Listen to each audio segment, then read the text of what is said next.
I was like on cloud nine.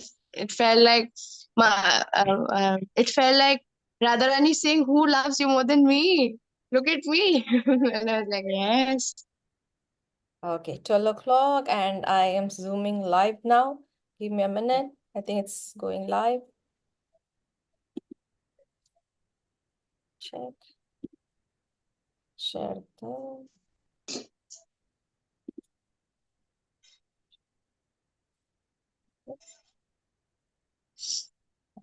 Seven. Hare Krishna Mataji. Hare Krishna Chaitana, Hare Krishna Priyangi. 1 minute. Hare Krishna Mataji. Yes.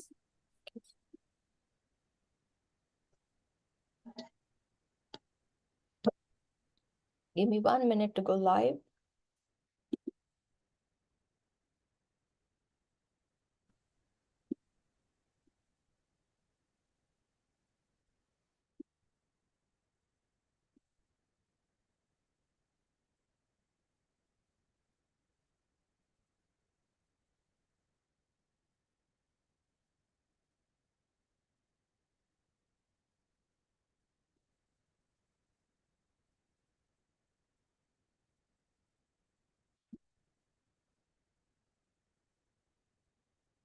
Pictures live. Yes, come. So I need to share up a link. Hare Krishna Mataji. Hare Krishna Jyotika.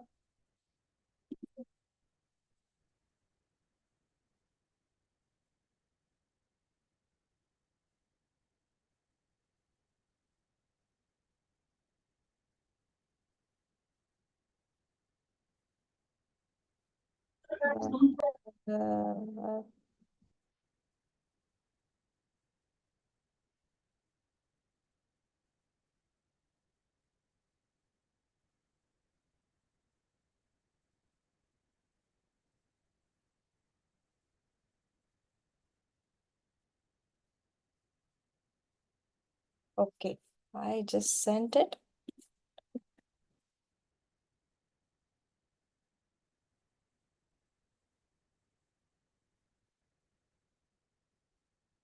Done. We can start now. Hare Krishna, everyone. Thank you for joining today's class. And today is chapter 7 of Bhagavad-gītā as it is. We are going to talk about it. And we'll start with Mangalacharan prayers as usual. And also the virtual classroom etiquette. Just remind ourselves, and everything we repeat ourselves, it will go into our mind. So we will be remembering that. That's why. And I'll start with Mangalacharan prayers from Jyotika. Is that okay, Jyotika? Yes, Mataji. Okay. Anytime when you're ready, we can start. Can I start, Mataji? Yes. Om Namo Bhagavate Vasudevaya. Om Namo Bhagavate Vasudevaya. Om Namo Bhagavate Vasudevaya.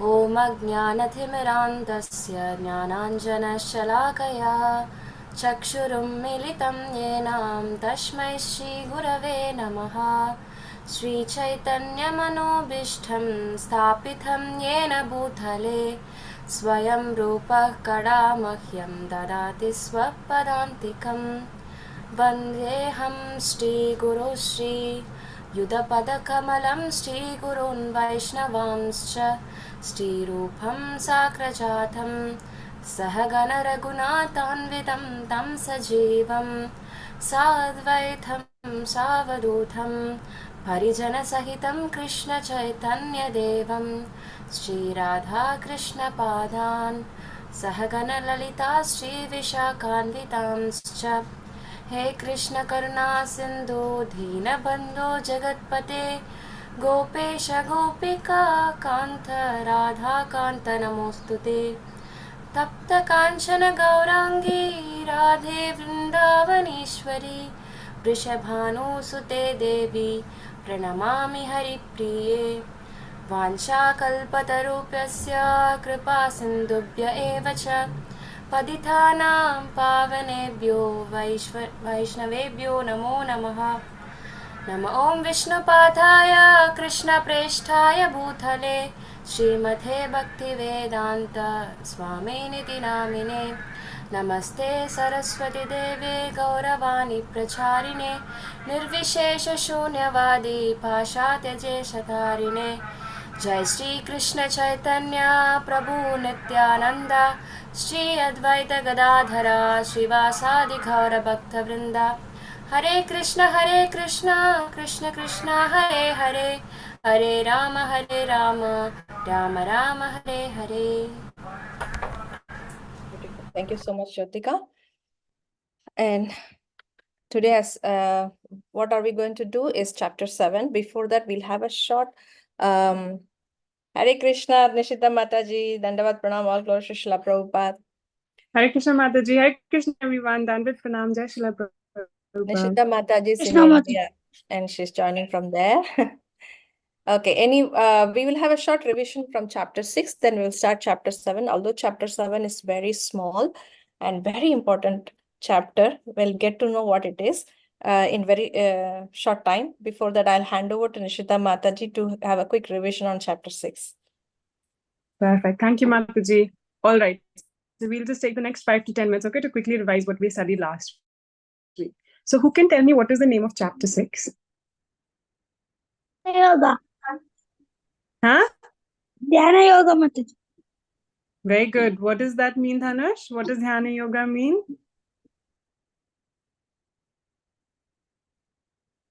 The yoga of?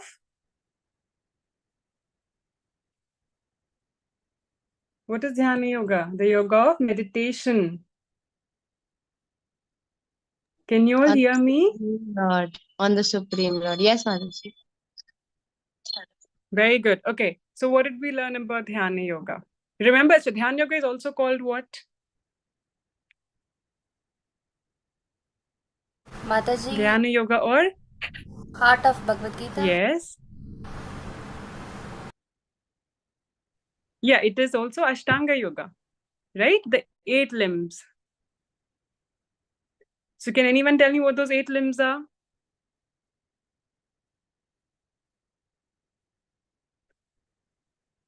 Mataji. Yes, Priyangi. Yes, Chetna. Mataji, You these both are on the- mute. Mataji, the 8 limbs are the 2 eyes, 2 ears, 1 nose, 1 mouth, and 2, 4. And then the anus and the genitals. So, Chetna, you are telling us about the 9 gates of the city of this body, which is what we studied in chapter 5. So, Ashtanga Yoga is basically, remember we studied the, yes, Priyangi. Can I say the 8 Ashtanga Yogas? Yes. Yama, Yeah. Niyama, Ashana, Asana. Yes. Ranayana, then Yeah. Samadhi, Dhyana, Yeah. Dhyana, Yes. Dhyan. Dharana, Dhyan. Then- Dharana, dhyan. then What Prataya, dharana? Dhyan and dharana then? then Pratayahara. Pratyahara. Okay. Then? Only 8, right? Yes. Only 8. What was the last one? What is the last stage? I think she told earlier that one in somewhere in between. Middle. Samadhi. Samadhi. Okay. It's in the Last stage is middle. Samadhi. Last Yes. is That is the I think the perfection order. of all yoga. Yes. Okay. Yeah, so these are stages. So remember we talked about the beginning and the end. So when Krishna tells Arjun that you have to control your breath and you have to, control your mind. Remember, there's so many things we learned about the mind in last chapter. What are some things you remember? The mind should be like what? What are the analogies we learned?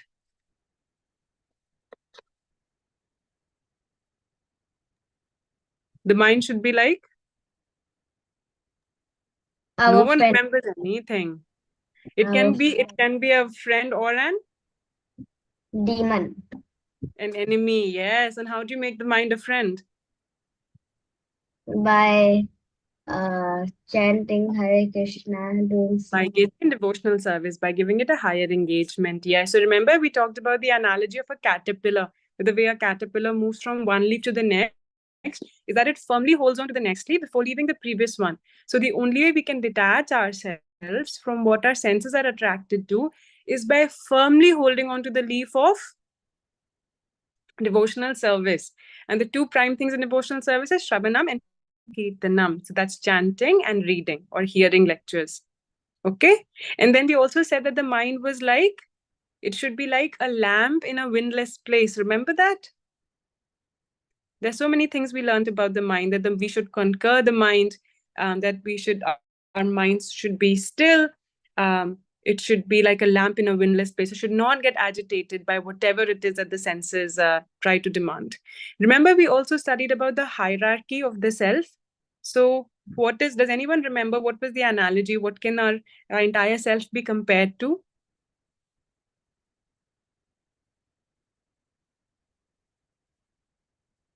No one's revised. I can see no one has revised in the last 1 week. We should start the quiz in the weekdays for that particular the chapter covered. Good idea, Mataji. Yes. You remember there was a chariot of the body? Huh? Yes, Light bulb going on. Huh? and the horses. We Yeah. have to So who are the control horses? Who are these 5 horses? the mind, intelligence, the No. senses. yeah, Senses. Yeah. The 5 horses are the 5 senses. Very good. yeah. And what is the mind? The mind is that rope, is it? The rope, yes. The reins Yeah. controlling the horses. What is the And- intelligence? The person. The person driving the chariot. Yeah, charioteer. Very good, Manas. Very good. What comes above the intelligence? Soul. Who is the soul? The one sitting in the chariot. Very good. And what is the chariot? Our Mataji, the material body. body. Very good. Yes.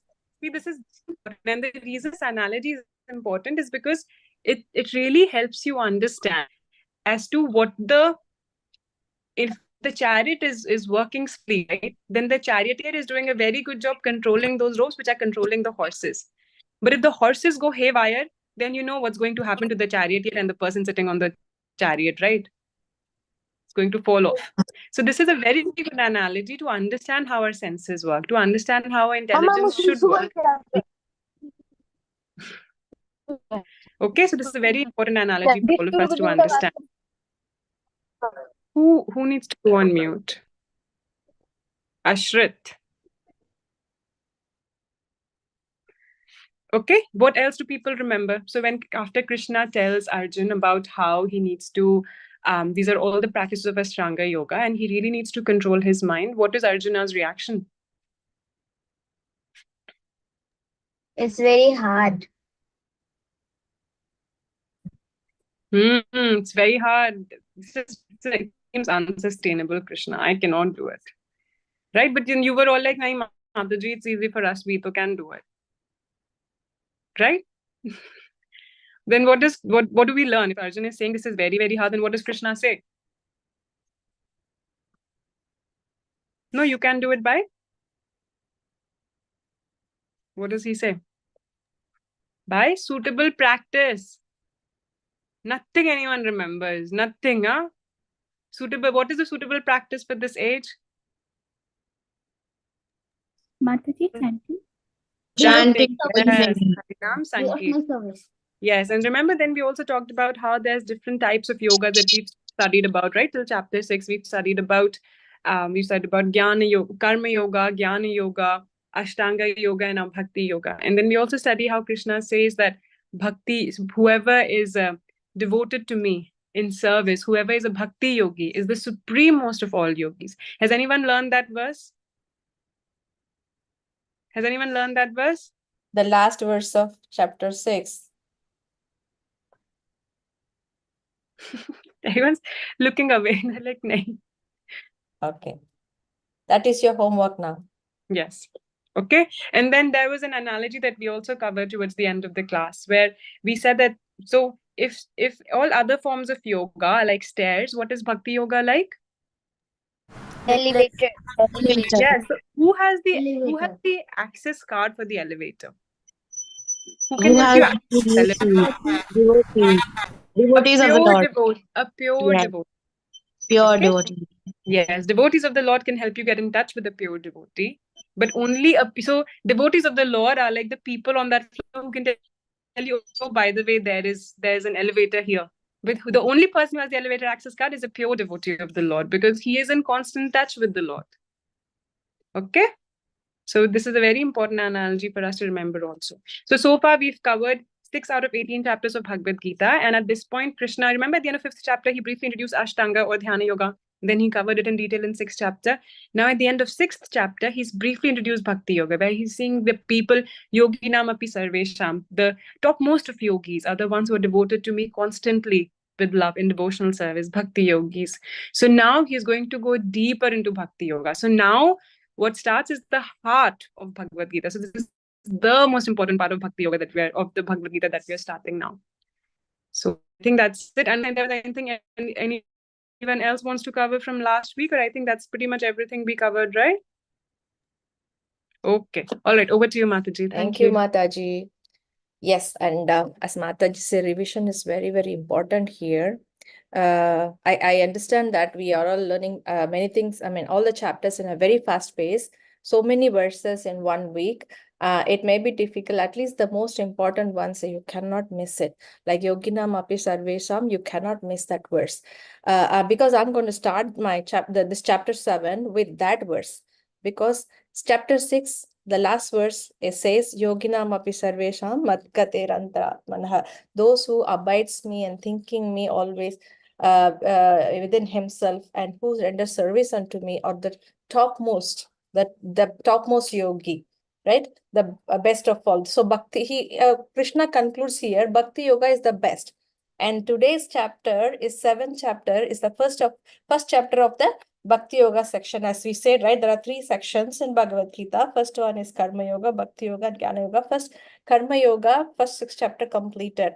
We also said the jewel box, the top cover and the bottom seat and center is a jewel, and the jewel is the Bhakti Yoga. Then Jnana Yoga and Karma Yoga is the top and bottom, right? So that the most precious jewel is the one we are going to start today, most important one, and we have to learn what it is, right? To start with chapter 7, the most precious jewel of it. So chapter 6, since we ended the Bhakti Yoga, the topmost is yogi is the one who renders service to the Lord and always thinks and always keeps it in the heart himself. Those are the best person, the topmost yogi. We're going to see what is the Bhakti Yoga in this chapter. So shall we start now? Let me go there. So as we know, Mangalacharan prayers we started, virtual classroom etiquette, we keep telling that regular attendance. I see many of you are not there either in the, they have exams or what, we do not know. Or exams also they'll be in the house to attend, but after exams, holidays time, they'll be going out for visiting places. That's where I think I'm seeing the many absentees in the class. But I really, whatever, I mean, this is virtual, right? Wherever you are, you can always attend. Although the YouTube video is available later, you can watch, but this is not as effective as attending live, right? So be attentive in the class and cameras on all the time, write down the notes. Chapter 7. The chapter 7, the title is Knowledge of the Absolute. What does it mean? Can somebody say? What does it mean? Knowledge of the Absolute. Try. Nothing, I mean, just keep trying. I mean, we can always learn from it. Yes, Bhavya. It reveals the knowledge about the Supreme Personality of Godhead. Or Yes. sometimes when we say no, we say full stop, like period. This is the end. This is what we need. So this is the absolute thing that we need. Bhakti Yoga. So knowledge of the Absolute is knowing about Krishna, right? I mean, everything about Krishna, but it is not easy to understand. As you know, many things that we learned in the past as well, the Ishopanishad, all the inconceivable potency of the Lord. And then last week also Chaitanya mentioned about Vayo Tapi Manaso Muni Pungavenam. Even at the speed of light and mind also we cannot reach Krishna, correct? So that level of inconceivable potency of the Lord we are trying to understand here. And is it how difficult or how easy? It all depends on the level of understanding, level of devotion that you're putting into it. Okay, let's go into the topics. What are the topics in 7th chapter? Know about Krishna by hearing. Knowledge of Krishna's energy. So we need to know about Krishna, we need to know about his energy. Then surrendering unto Krishna. Then when we are surrendering unto Krishna, we also need to understand some people also surrender to demigods. And what happens, who surrenders, those details we'll get to know. Finally, okay, from delusion, from the confusion, from the bewilderment, from perplexion, how it be changed to devotion is what is the 5 topics covered in this chapter. Let's go on to the first topic. Know about Krishna by hearing. What is the keyword here? Hearing. Hearing, Yes. Mataji. Hearing is the keyword. Why?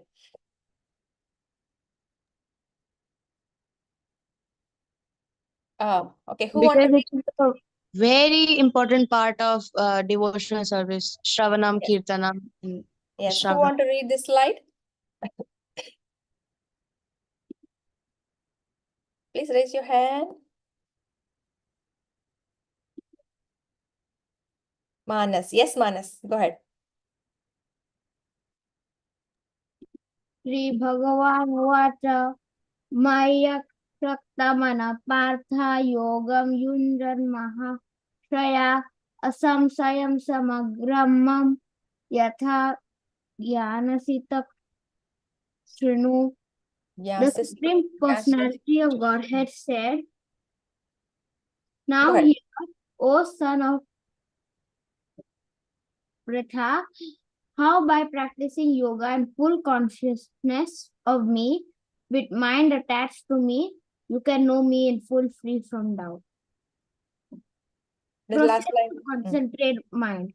Ninefold process. First and foremost, Shravanam, indicated by the word Takshanu. Okay. Thank you, Manas.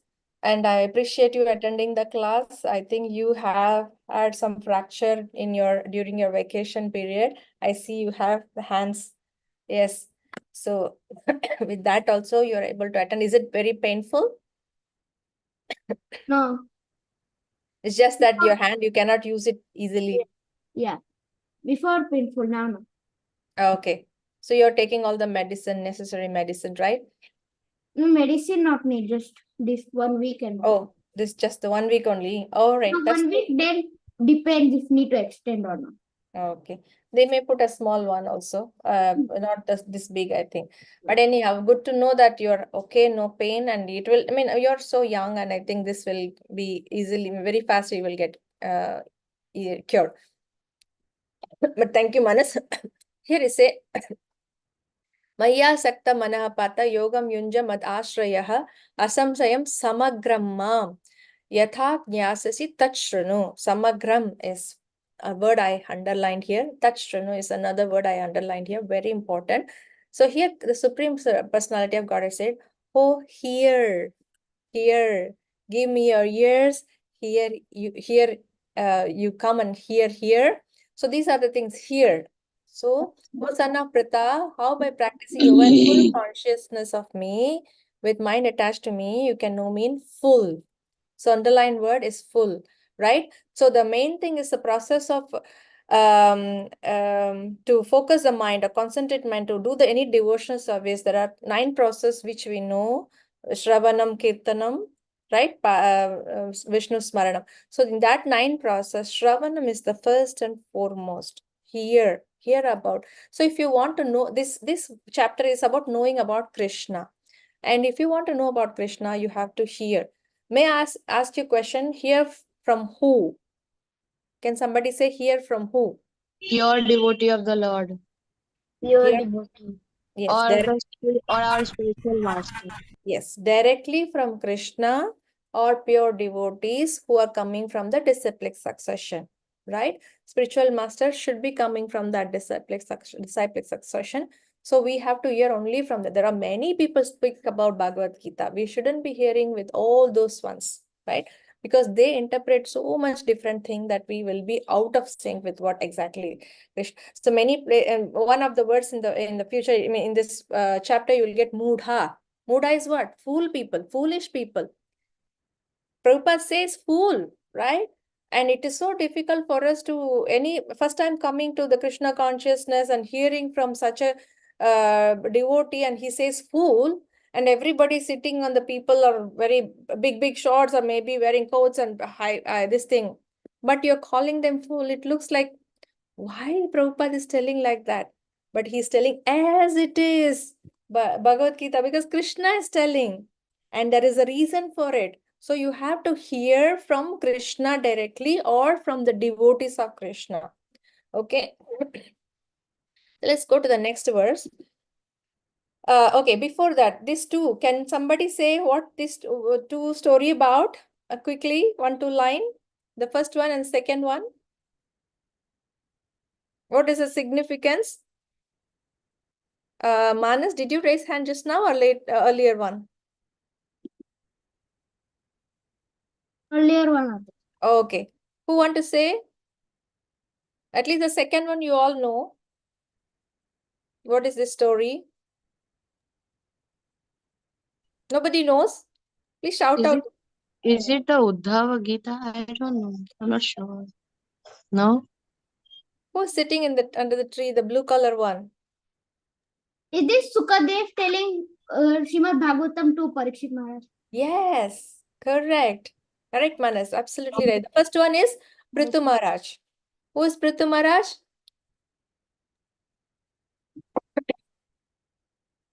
You know the story of Anga, Vena, Prithu? Yes. Tell me. Prithu Maharaj is son of Vena. Veda. Vena is son of Anga. Anga is a very good king and Vena is a very cruel king, and Prithu Maharaj was born and from Vena's body thigh, right? And then he is a very pious and very great emperor, greatest emperor. But these two, what is the common thing is, Prithu Maharaj was asking at one time, he want million years to hear the glories of the Lord. He is giving more importance to Shravanam. Same thing, Parikshit Maharaj, after knowing that only 7 days he is going to live, he says he want to only hear about the glories of the Lord. That's why he go to Shukadev Goswami. So these two kings giving more importance to hearing Shravanam. So that's when Krishna says, please hear and touch Shrunu. And also he says, Samagram, hear about me in full. Okay. What is mean by full? What is the full knowledge means? Here I say cross mark. What this picture depicts? The wrong one. Full knowledge. Full knowledge means wrong. These are wrong. Knowing about the latest technology, knowing about all these mathematics, science, the music, everything is not considered as full knowledge. The material knowledge. These are material knowledge, not considered as full knowledge. Then if you see the second one, the knowledge coming from Krishna to Prabhupada and we are receiving it, that is the right knowledge. Another thing you need to know is, just to know about knowledge about Brahman is alone not enough. Brahman is the Jyoti, impersonal form of the Lord, and it's that some people, impersonalists, only believe in Brahman, right? The impersonalist, the form of the Lord, the Brahma Jyoti, like that. And then knowing about, some people say that everyone is God, this God is seated in the heart, and then I know I'm okay, I don't want to go to temple, I just pray myself here, and because God is within me. So that is Paramatma feature. That is also not enough. That is also not fully right. Mataji, the people say like this, they seem to be like so much, worshipped by the society. What a great human, telling like God is there within everybody's heart. Like such philosophical word juggling, Prabhupada would say, like people juggle their words. That's And a misunderstanding, everybody confusion. preached that yes, you do not have to go to the temple. I will sit here and I'll pray. And no, who prays? Maya Devi is always attacking. How? So I that's don't why know. they think that I'm okay. God is in my heart. I don't have to do anything. I don't have to go to temple and pray for it. That is not right. They believe God is God is everywhere God is in the except the Paramatma temple. because He is directing us to do the right things and everything. Because we have come down from the spiritual world to material world because of our greediness to become a enjoyer. Knowing that we are not enjoyer, we are part and parcel of that. We are enjoyed by Krishna, but still we want to enjoy. So Krishna gives independence. Okay, independence means He gives full independence, and with the material modes of material nature putting into the material world, okay, you have all this passion, ignorance, because that is where you enjoy. So you're putting everything in the material world and asking us to enjoy. And with also in the future verses, I'll tell you when it comes to the mode of material nature, how it is powerful.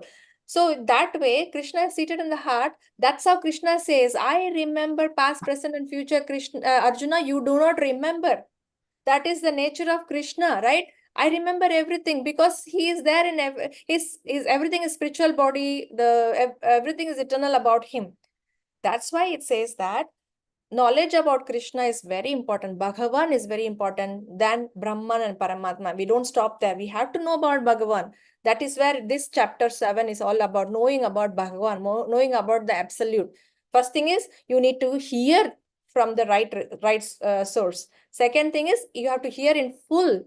When they're saying what is full means knowing about Brahman, Paramatma and Bhagavan, not the material stuff, right? Then here says means in full means absolute living truth, living entity, material nature, and their manifestation and paraphernalia. All these things is called in full.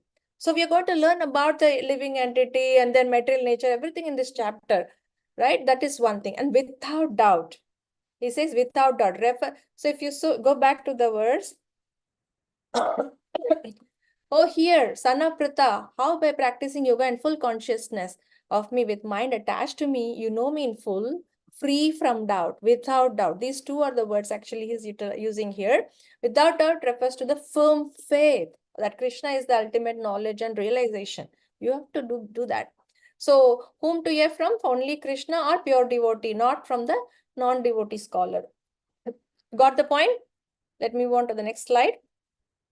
So the second verse says, Jnanam te someone want to read it? Please raise your hand. Who want to read? Okay, Chetna, read. Yes, Mataji. Jnanam teham savignanam idam vakshyami aseshata yagyatva neha bhuyonyaj gyatavyam avasishyate. Translation. Translation. I shall now declare unto you in full this knowledge, both phenomenal and numinous. This being known, nothing further shall remain for you to know.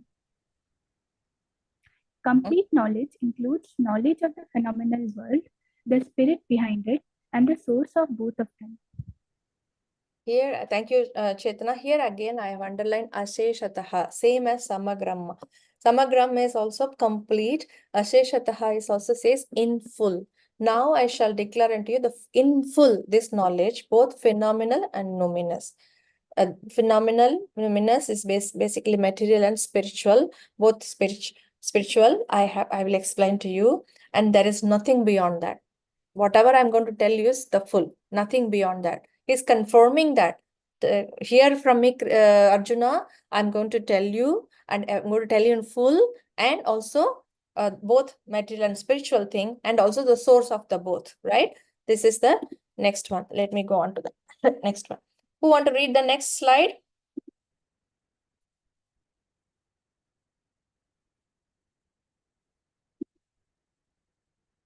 Anybody? Sorry. Prajakta. Yes, Prajakta. Yes, Mataji. Manusyanam sahasreshu kasyad yatati siddhaye Yatatam api siddhanam kasmin mangati tatvata. Translation: out of many thousands among men, one may endeavor for perfection, and of those who have achieved perfection, hardly one knows me in truth. Thank you, Prajakta. So here it says that Manushyanam, the people, Sahasra. What is Sahasra means? 1,000. So thousands of, among the thousands of men, Kaschit very little, one may endeavor for perfection. Because you know that how many people, millions and billions of people around the world, do you think everybody is pure devotee or perfected in their life? No, right? How much percentage? Very little. There may be quite a number of devotees there when compared to the population of the whole world is very little, right? That up to the mercy of Prabhupada, the pure devotee, there are some number of devotees are there right now, Krishna consciousness people are there. But how many people are pure? Very, very rare. Because we are all kind of so much attracted to the Maya. Maya is very powerful. We are trying to fight against the Maya and coming out of it, but we are not fully successful. Out of many thousand men, there also one may endeavor for perfection. If you see this, there are so many people in this top circle. One may endeavor the perfection, but after perfection, you see that there are few people in the perfection. Only one hardly knows the truth. So knowing about Krishna is not so easy. Although in the plain words it can be explaining here, for you to even imagine and think about it is very difficult. It will only come through the pure devotional service, pure bhakti yoga only it will come. Not just with any kind of smallest, slightest amount of material attachment, you will already be out of sync with that and difficult to understand the Lord. We try our best. How many times we chant? Every day we chant, but do you think that our mind is fully concentrated on Krishna all the time? So difficult. Always think of outside things after chanting, what I will do, or maybe during my chanting, what are the other things I need to do, or maybe what I can play, what I can eat. Lot of things goes into our mind. So much garbage our mind is. So that is so difficult for us. So that's why it's very hard to know Krishna, because of our material modes of we are so much conditioned by the modes of material nature. Okay, so first verse telling about hear from me, second in full, second verse also telling in full without doubt, and without doubt. The first verse also is telling, second one both material and spiritual you learn about me. The third one is telling how even many people know about me, only one may endeavor for perfection, but out of those perfectionists where one hardly knows about me. These three are very important words. First three is knowing about Krishna by hearing. We are done. Then let's go to the next one. Are you all with me now? Okay. So knowledge of Krishna's energy. Now you need to know from the right source and everything. We need to know about Krishna. What we need to know about Krishna is that Krishna's energy, the supreme position. We need to understand that. Okay. So who want to read this slide? Let me see that previously who raised the hand. Priyangi, yes, go ahead. भूम्यापो नलो वायो खामनो बुद्धिरेव च अहंकार इति मे Bhina प्रकृतिरष्टदा. Translation: Earth, water, fire, air, ether, mind, intelligence, and false ego. Altogether, these eight constitute my separated material energies. So here Krishna says about his energy. We know Krishna has innumerable energy. The main energy is actually, we know that main three categories we have, right? Internal energy, external energy, and the marginal energy. But here he's taking about the material energies, and in one verse, the next verse is this: what are the spiritual energies of the Lord?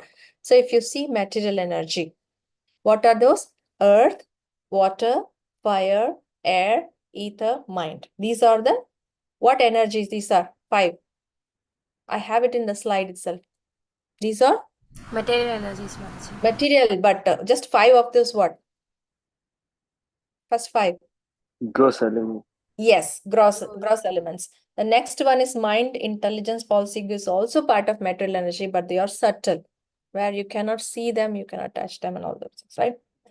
So there are subtle energies. So these 8 energies are Krishna's separated material energy. Remember this one. And what are the spiritual energies is the next verse. Bhumi raponala vayu kamano buddhi revacha ahankara ityame bhinna prakriti, separated material energies. You need to understand that. Let's go to the next verse. Someone read this verse, please.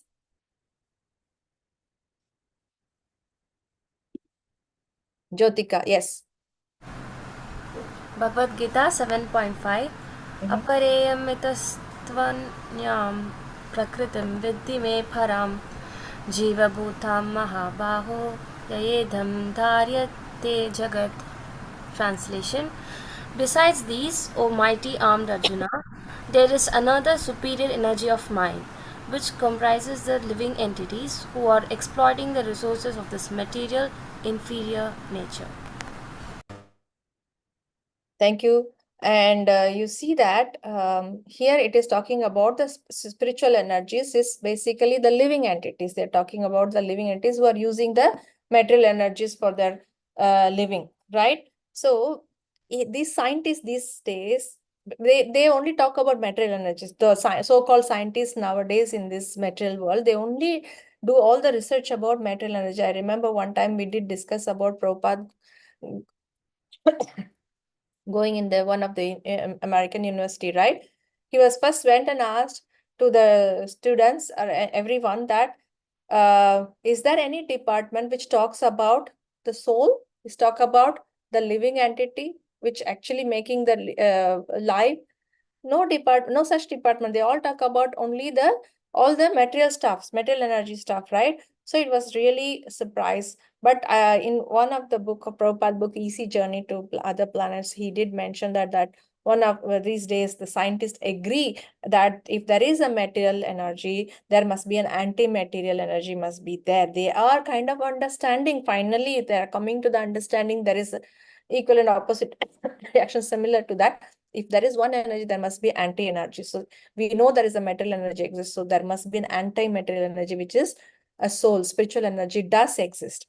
So Krishna says his energy is, there are two different, material and spiritual. Material energy, there are 8 elements he described, Bhumi, Rapo, Nala, Vayu, Kamano, Udir, Evacha, right? So that one, the other one is, he is talking about spiritual, which is superior to the material energy, which is this one, living entities. And they're exploiting and they're using this material energy. So this, we talked about these two. The next one, we are talking about that these energies are created by Krishna.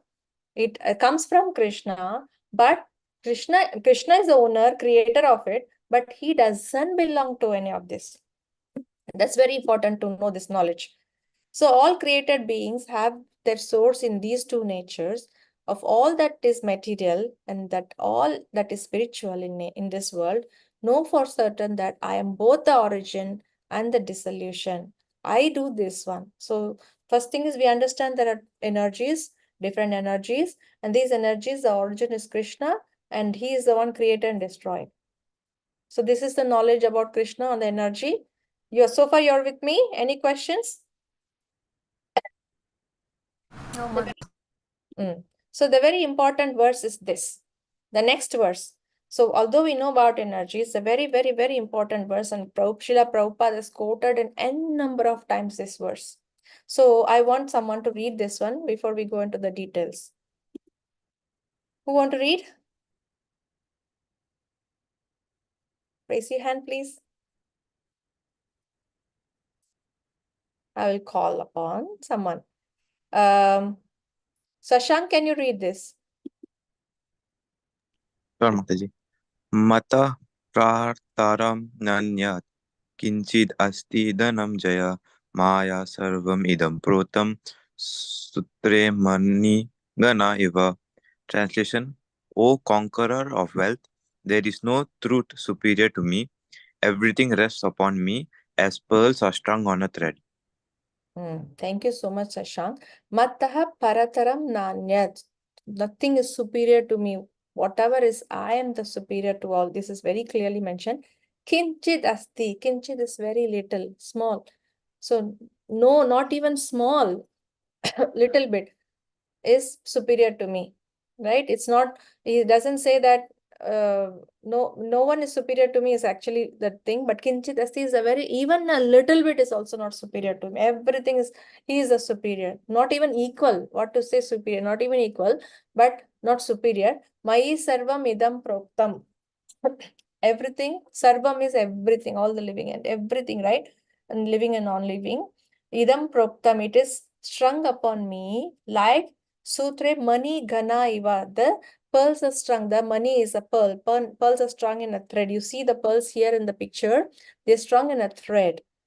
Sometimes it's very close to each other. You may not even see the thread, right? So they're strung to each other, but it is all related to, I mean, this is all tied together through one thread. Similarly, all the living and non-living entities which is there are strung one with one person, one Purusha called Krishna.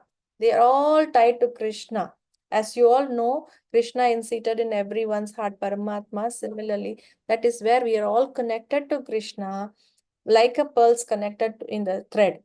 So this is very important that we are all belong to Krishna. Krishna is the, this verse, anybody say, we are not detached from Krishna. We are seemingly detached from Krishna because we are in this material world. We have some kind of independence to think that we are enjoyer. I mean, since we are having ability to the level of what we wanted to enjoy, we can do it.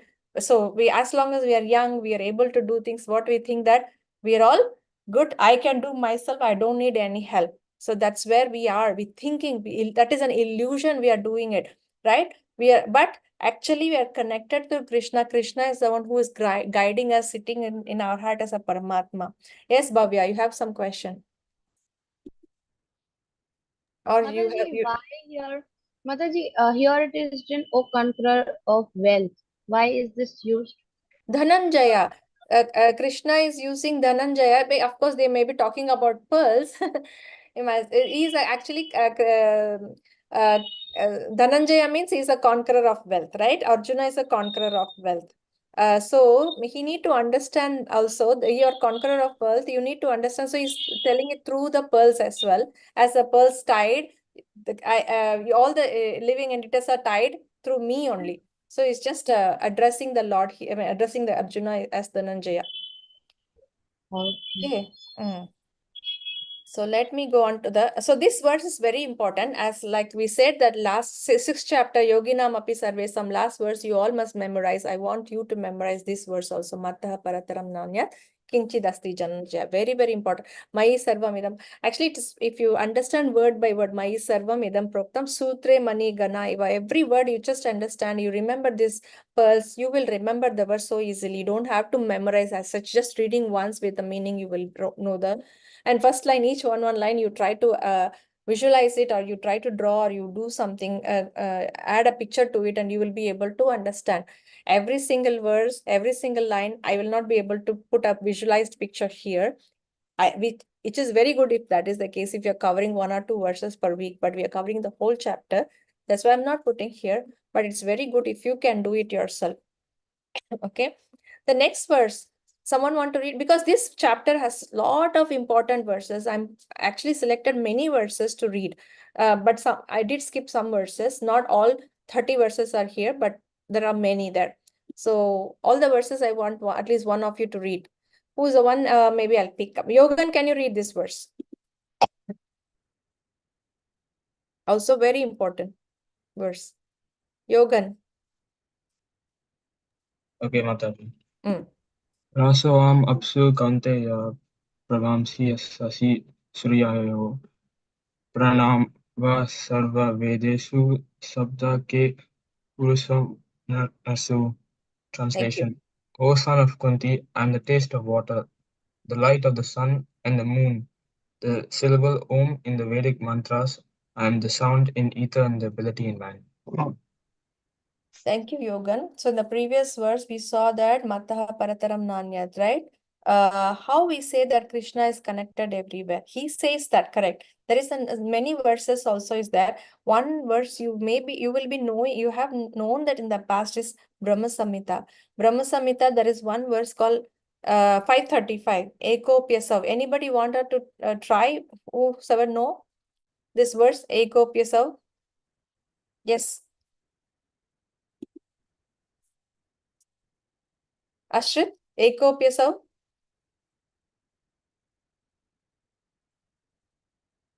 Unmute yourself, Ashrit.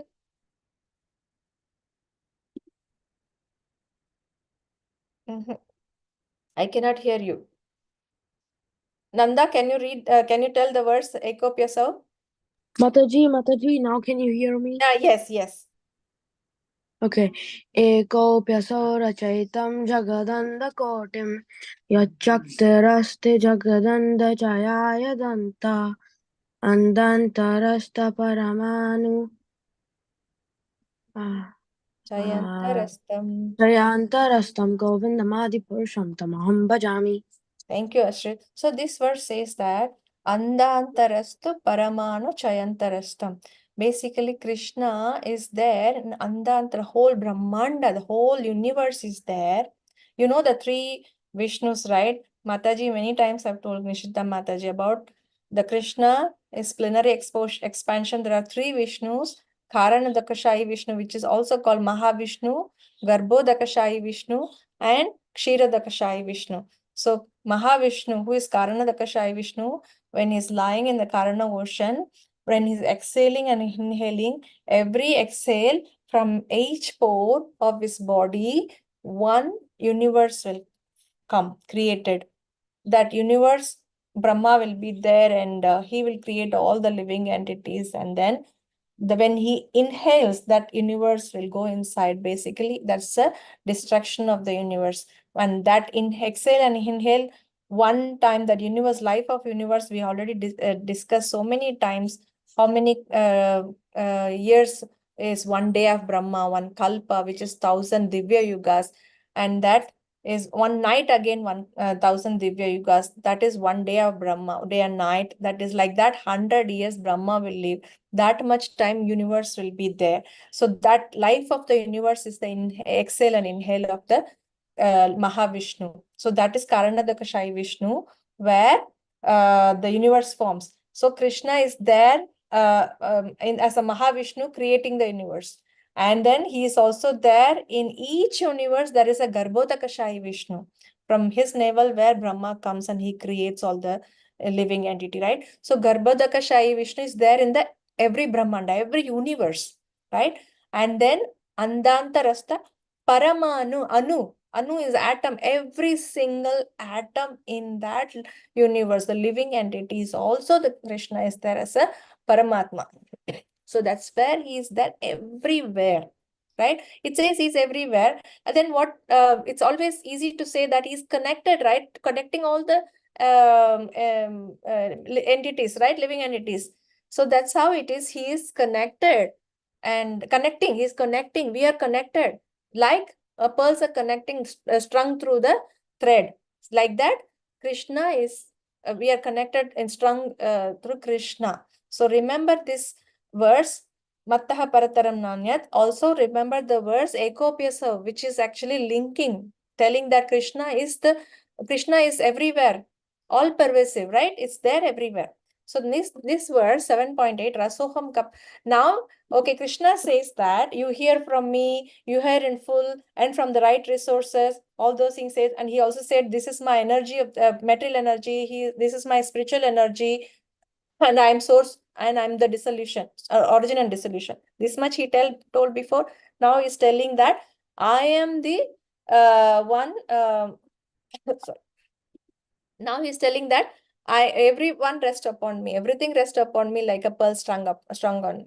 Then he's telling that, but he need to tell with examples. That's why next few verses, the knowledge of Krishna's energy is all about some of the examples that he's telling, where you can see him, right? Rasoham apsu kaunteya. Rasa means what? What is rasa? Taste. Rasa means, rasa has taste. And apsu is water, the taste of water. And prabhasmi, the light. Sashi Suryaha is moon and sun. Sashi and Surya, the light of moon and the sun. taste of water, which is Rasa and of Apsu, and Prabhasmi, the light of Shashi and Suryaha. Pranava Sarva Vedeshu. Pranava is Pranava mantra. What is that? Every single Vedic mantra syllable starts with Om. Om Namo Bhagavate Vasudevaya. Om Namaha. Nama is surrendering. Om is no one other than addressing the Supreme Lord. Pranava, Sarva Vedeshu. So all the Veda, Pranava, one mantra is Om. The basic mantra is Om. And Sabdaha Ke. Sabdaha Ke means Sabda is what? Can somebody say what is Sabda? What is Sabda? Are you all there with me? Mataji, is it sound? Yes, Sabda is say. K is actually is ether. So just now we saw in the previous verse, what is that? Bhumi Rapo Nalavayu Kam Mano Buddhi, right? Kam is basic. Kam is ether. Here they mention as K. Sabda K, the sound of the ether, the ahas, Akash. So the sound of the ether, Pausharam Rashu. So he's telling that I am the taste of water and I am the light of sun and moon. And I am the syllable Om in all the Vedic mantras. And I am the sound in the ether and ability. Pausharam Rishu is ability in the man. So he's telling example. Since we say that he is strong, we are all, everything rests upon Krishna. How we know some examples are when we drink water. Last time I said, no, how Prabhupada is telling that if anyone want to practice devotional service, doesn't mean that they leave everything like that and go and do meditate. Just by drinking water, thinking that the taste of water is Krishna, that itself is a devotional service, because you are remembering everything that you do and doubting it to Krishna. So here, there's some examples he's telling is water taste, if you're thinking, and whenever you get up and you see the sunlight, that means you always say, oh, this is Krishna's. Krishna, no one, that we say sun and the rays, everything is Krishna. He is the one who created it. Moonlight, same thing. So whenever we talk about Om is not none other than Krishna. So if we really thinking everything as Krishna, he himself is telling, I am all these things. So we know his energy, we know he is the origin and dissolution. We also got to know about that he is the everyone rests upon him. Now is giving example, what are the things that you can think that he is Krishna? Water, sunlight, moonlight, and the ability of the man, Om, Pranava, and sound. So you see the pictures here, center is Krishna, here sunlight and moonlight, water, sound, Om, and ability of the man. All are Krishna, none other than Krishna. Any question? Are you all with me now? Mataji, Yes, can you Bhavya. explain the last line? Can you explain the last line? I am the sound. I am the sound in ether and ability in man. Anything that you do is not because of your own power, it is coming from Krishna. Right? Okay, so the strength that we do, like from the strength that we have, that Yes. comes from Krishna. Yes. Everything is coming from Krishna's energy, right? So that's why we are talking about.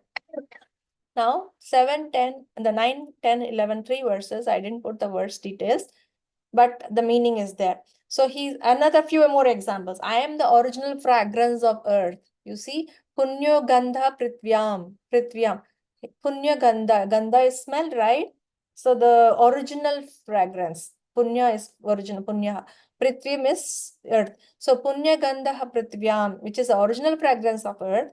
I am the heat in the fire. Tejas Chasmi Vibhavashav. So he is the heat in this fire.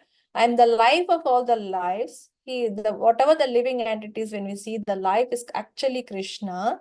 I am the penance of all the ascetics. So if you see, all are Krishna only. So another set of examples is giving. First one is talking about Rasoham Hapsu Kaunteya, which is about water, sunlight, moonlight, the sound, ether, and sound of ether, and ability of men and everything. Now he's telling about the fragrance of earth, heat in the fire, and the lives of the life of all the living entities, and the penances that of the people they're doing, all are Krishna only. Then another one they're telling, O son of Pritha, know that I am the original seed of all existence, the intelligence of intelligent, and the prowess of powerful man. The power from the powerful man and the intelligence all again coming from Krishna. He is the original Bijam, original seed. So just remember that he says Matha Parataranana, Sutre Mani Ganaiva. He is strung upon the pearl, pearl strung upon the thread. Similarly, everything rests upon Krishna. Some examples of water, this and that. Next example is talking about the fragrant of earth, fire, heat, and everything. Then next is talking about he is the original seed, the intelligent of intelligence, and also prowess of the powerful men. If whosoever is most powerful man, the power is coming from Krishna. He cannot say that I am the powerful person in the whole world. It's because I work hard and I get all this 6 packs, 8, whatever the packs he is getting. It's not because of him. The power is coming from Krishna. That's it. Period. Right? He's telling already my energies and his whatever his abilities, all is telling here clearly. And the last example is giving, I am the strength of the strong. Again, the prowess of the powerful man is similar here. But here, devoid of passion and desire. When you're having a most strong strength, all the strength, that strength is not because that power is used for any material thing, but that power is used for devoid, lack of passion and desire, then that is where I am. And I am the sex life, which is not contrary to the religious peace. I am the karma, desire thing. Those who are desiring, I am the person, but the desire has to be not against the religious principle. Then I am there. O Lord of Bharatas, Arjuna. So if you see here, the first thing is Sutre Mani Ganaiva. Mai Sarvam Idam Poktam. The third line is very important. Everything rests upon me, like a pearl strung. The next one is telling the 5 examples here is telling. 5, 6 examples is telling here. This another 3 sets of example is telling here. These are all Krishna, right? Everything rests upon him. So when you go and preach to the people, Krishna is everything. He is the source, origin of, we know the verse called Ishvara Parama Krishna, Sachidananda, Sarva Karana Karana. We know that. And it's also, we can link to the verse, Mai Sarvam Idam Proktam. We also can link to the verse that, Andantarastu Paramanu. All these verses linked. We can always tell to everybody. But with example, when we say Krishna himself telling, I am the taste, I am the heat and light, there is no question. They cannot even think beyond that. Everything is Krishna then.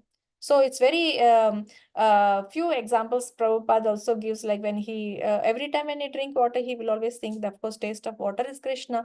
Many things he always relate to Krishna.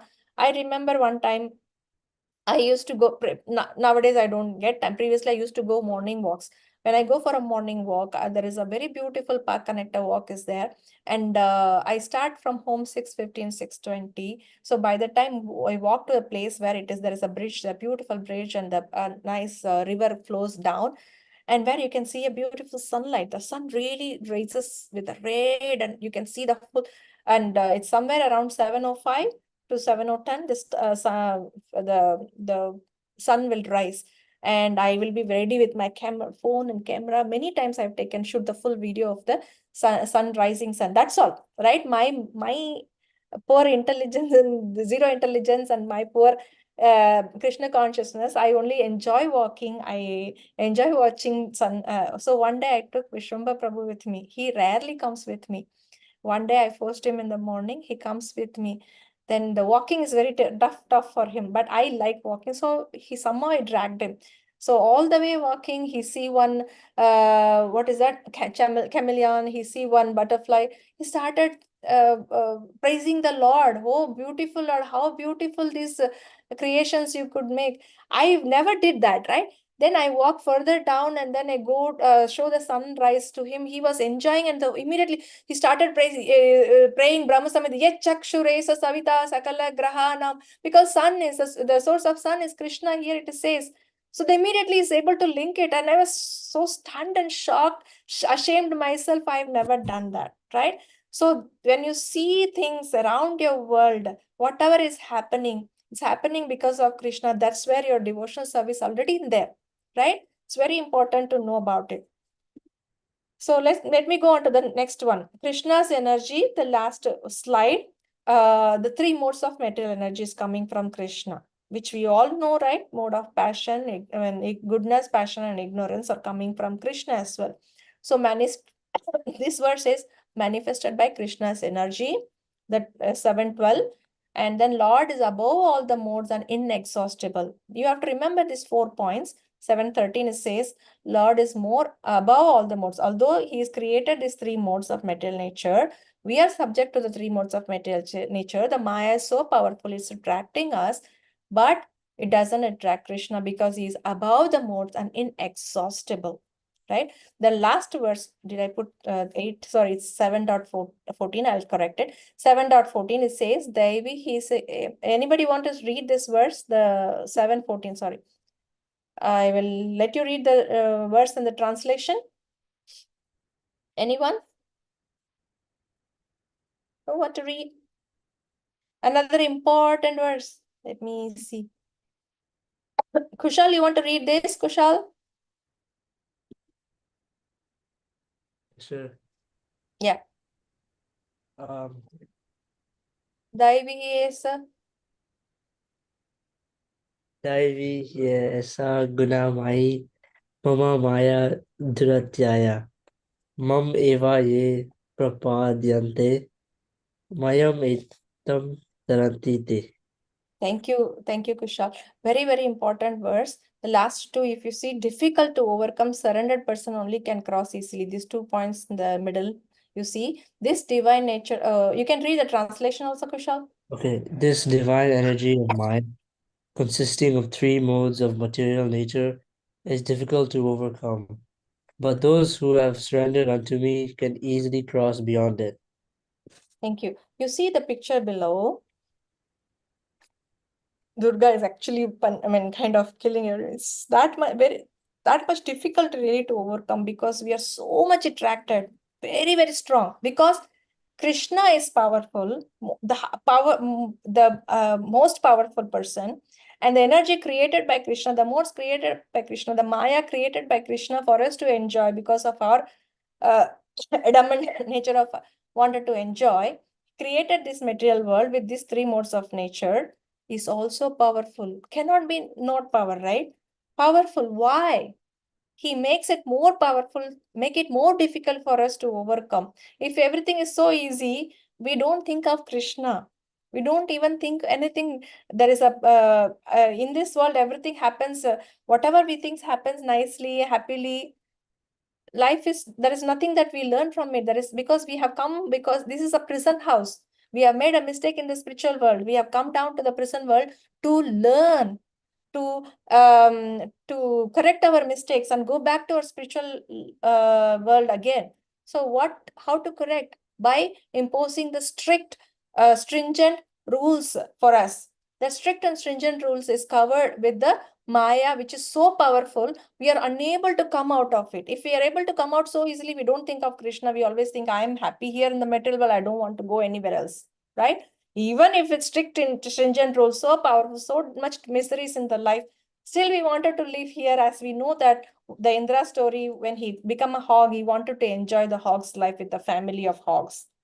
Brahma coming and reminding, oh, Indra, sir, you have to come back to your Indraloka to rule the kingdom. He says, sorry, my dear Brahma, I don't want to come because I'm happy with my all this pig's life, right? I'm happy with my wife and children. Why you are calling me? Don't disturb me. So that much we are covered with Maya, right? So similarly, this mode is so difficult. But if you see, there is one devotee going to Krishna, which is he overcome this Maya by surrendering unto Krishna and doing the devotional service purely, and he can go back to Krishna. So remember that. So this is the end of chapter, the topic 3. So what we saw in topic 2 is so far the different energies of the Lord, material and spiritual energies, and who is the origin and dissolution is Krishna, and he is the everything is created by Krishna, is rested upon Krishna, and like a pearl resting strung on this thread. And how he gives some few examples like water, sunlight, moonlight, and a sound and om and everything.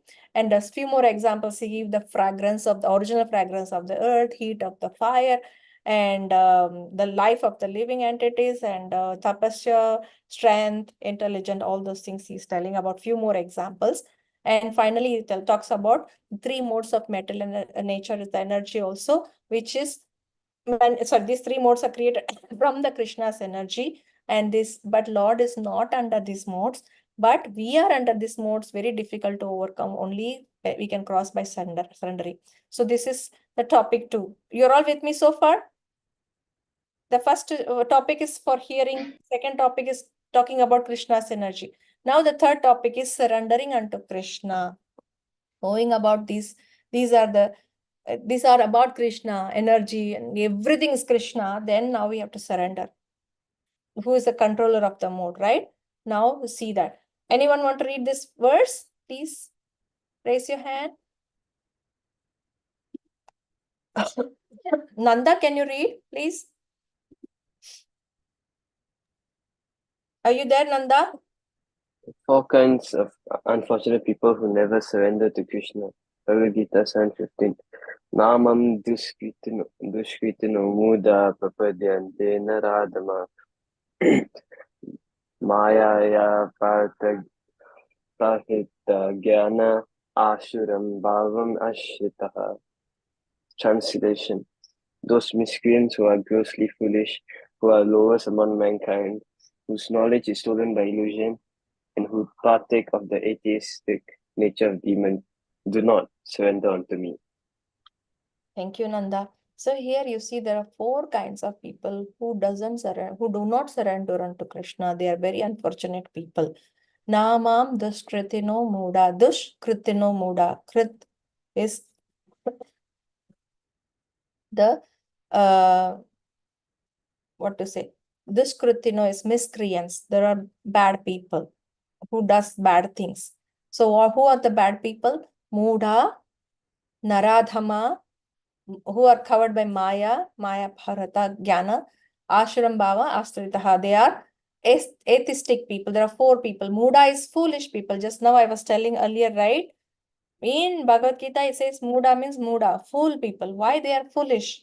Because they do not understand. Why they are foolish? They do not understand that Krishna is everything. Such a fool people. And you can also see that the so-called scientists, so-called philosopher, so-called rich people, whosoever you name it, the most top good people in this material world also can be Muda if they don't understand Krishna is the supreme personality of God. If they don't understand there is a God there, they're atheistic. They are foolish people. Although they are so much, sorry, although they are so much of learned, materially learned, they don't have a knowledge about spiritual science. So they are Muda. Those people, they don't surrender unto Krishna.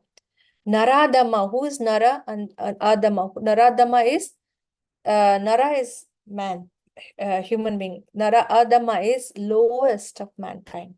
Those who are lowest of mankind, again, they do not surrender unto lowest of mankind. Again, people do not think of anything about the Lord or Krishna. They don't surrender unto Krishna.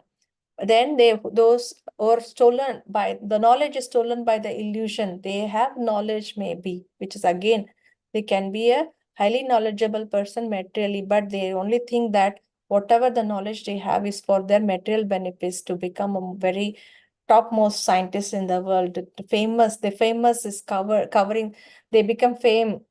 So that fame is covering actually their intelligence. They cannot think beyond that. They wanted to become more and more famous. They may not be aiming for money, but they may be aiming for famous. But some people, they want money, money, money, money. They don't think anything. They can even do many bad things, bribing, cheating, stealing, but they want money. They are all lowest of mankind. They are Naradhama. I mean, sorry, they're all covered by illusion. With the knowledgeable people also will be covered by illusions. And then who partake the atheistic nature of demons. So if you remember, if you know these 2 people, Ravana, Ravana, right? In the Ramayana, he's highly knowledgeable person. He knows everything in music and all Vedas. He has learned everything. What is the use? He is atheistic. I mean, he doesn't, he always thinks Krishna as enemy. He doesn't think Krishna in the form of surrendering or Lord, right? That itself is kind of gone. He doesn't surrender. Such people doesn't surrender. Kamsa doesn't surrender. He was always thinking of Krishna though. He wanted to even kill Devaki, but because of Nanda Maharaj, because Vasudev was telling that, please don't kill Devaki. Devaki is good. And if at all any child is born, I'll bring it to you and you can kill the child, but don't spare.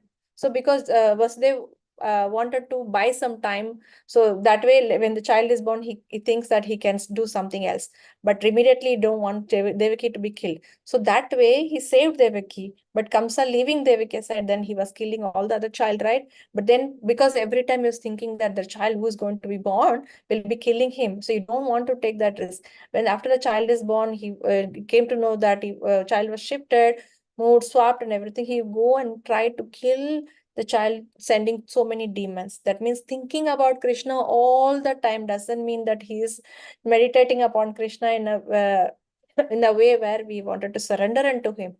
He is meditating in another way. So that is also not, they won't surrender unto Krishna, right? So these four people, Muda, Naradama, then who is basically the Maya Paharta, they are covered by Maya and the illusion, and then the knowledge is, they partake in the atheistic nature, Asuram. Sura is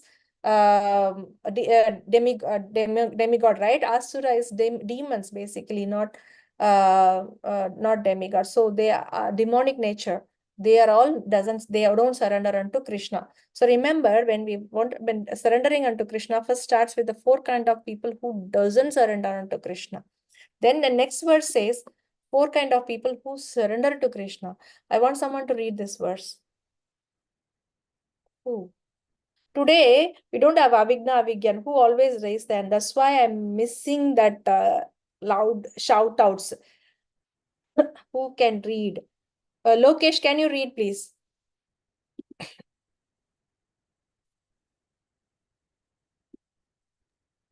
Yeah. Chaturvida bhajante mam jana sukritinurjanaha arto jijnasur artharthi jnani cha sabha. O best among the Bharatas, four kinds of pious men begin to render devotional service unto me: the distressed, the desire of wealth, the inquisitive, and he who is searching for knowledge of the absolute. Thank you. So here it says four kind of people who surrender unto Krishna. Who are they? Chaturvida, four kinds, right? Bhajante mam, they always praise about the Lord, glories of the Lord. Janaha sukritino. Last time I said dushkritino, right? Dushkritino mudan. Dushkritino is miscreants who do the bad things. Sukritino is the pious people who do the good things, right? Who are the good people?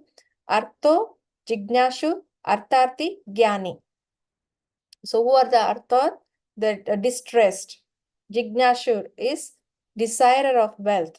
Artharthi is inquisitive person. And Jnani is searching for the knowledge. You see, the first one is very distressed, so many things, children, so many things, very much tired of, then you say, please Lord, do something, I'm very much struggling in my life. Then they think about Krishna, right?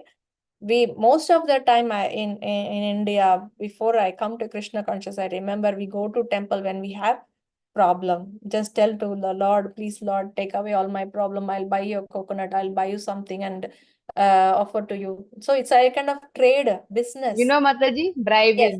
You know, I give bribe. you one coconut, you take all this. It's a bribe. I give you something, you help me something. That's all. The deal is over. Then after that, we forget again, because once we get something benefit from that, we forget again. We'll go into back again into our materialistic life. That's bad. So those are the people, when they are distressed, they go to the Lord. Then desirer of wealth. Really, we want wealth, you pray again. I buy a lottery, Lord, please make me win one thing. Or I want so much money, please give me a way. I'll do everything for that and give me money. So it's asking for money, they will be begging to the Lord. They come to the God. And in India, we know that, right? Tirupati Balaji, the Venkateshwara Swami, it is still there. Many people in the South, as soon as they get the job, first month salary they give to the Lord. out of so many thousands of people putting the money to the Lord, one may be thinking that, Lord, this is for you, don't think of anything else. That's all. Because you are the one giving to me, I'm giving, that's all. But 99% of the people give money because first month salary I give you, you make it multiple so many times and give it back to me. That's all that thing is all about. So that is when we want desire of the wealth, we go to the Lord. Inquisitive, some people think about who, I mean, of course, they start with the question, who am I? Why I am here? How come I have 2 ears, 2 eyes? How this is happening? How everything is happening in right order, sequence, and all those things. Who is the things behind? That way, they will start thinking, they'll start learning, and they'll inquisitive, and they'll come to the Lord. Last, of course, is the searching of knowledge of the absolute, who are Gyanis. So we have few examples here. If you see, Artha, distress. So which story is that? Gajendra. Gajendra. So when Gajendra was captured by crocodile, he was so many years, thousands of years, he was actually being captured by the crocodile. He was so much in pain. At the end, he started calling Krishna. So in full distress. Also, Draupadi, if you know, initially he was covering her this thing, and she was trying to call Krishna, and Krishna didn't come and fully surrendered to him. You are Krishna, please come. That is very full in distress. That time Krishna came. So that is how people go to Krishna also. The next one, Jignasu, is inquisitiveness. This is in Naimisharanya. He is Sutta Goswami. All the devotees, all the sages are actually sitting and listening Bhagavatam from Sutta Goswami. Sutta Goswami heard the Bhagavatam from Sukadeva Goswami, and he is actually repeating that to all the sages in the Naimisaranya. So they all come to know, inquisitive about Krishna. They may not be having full in love for Krishna, but they just wanted to know about it. That's why they come here. So this is one example. Next example is Artharthi, the wealth seeker. You know who is that? Who is the wealth seeker here?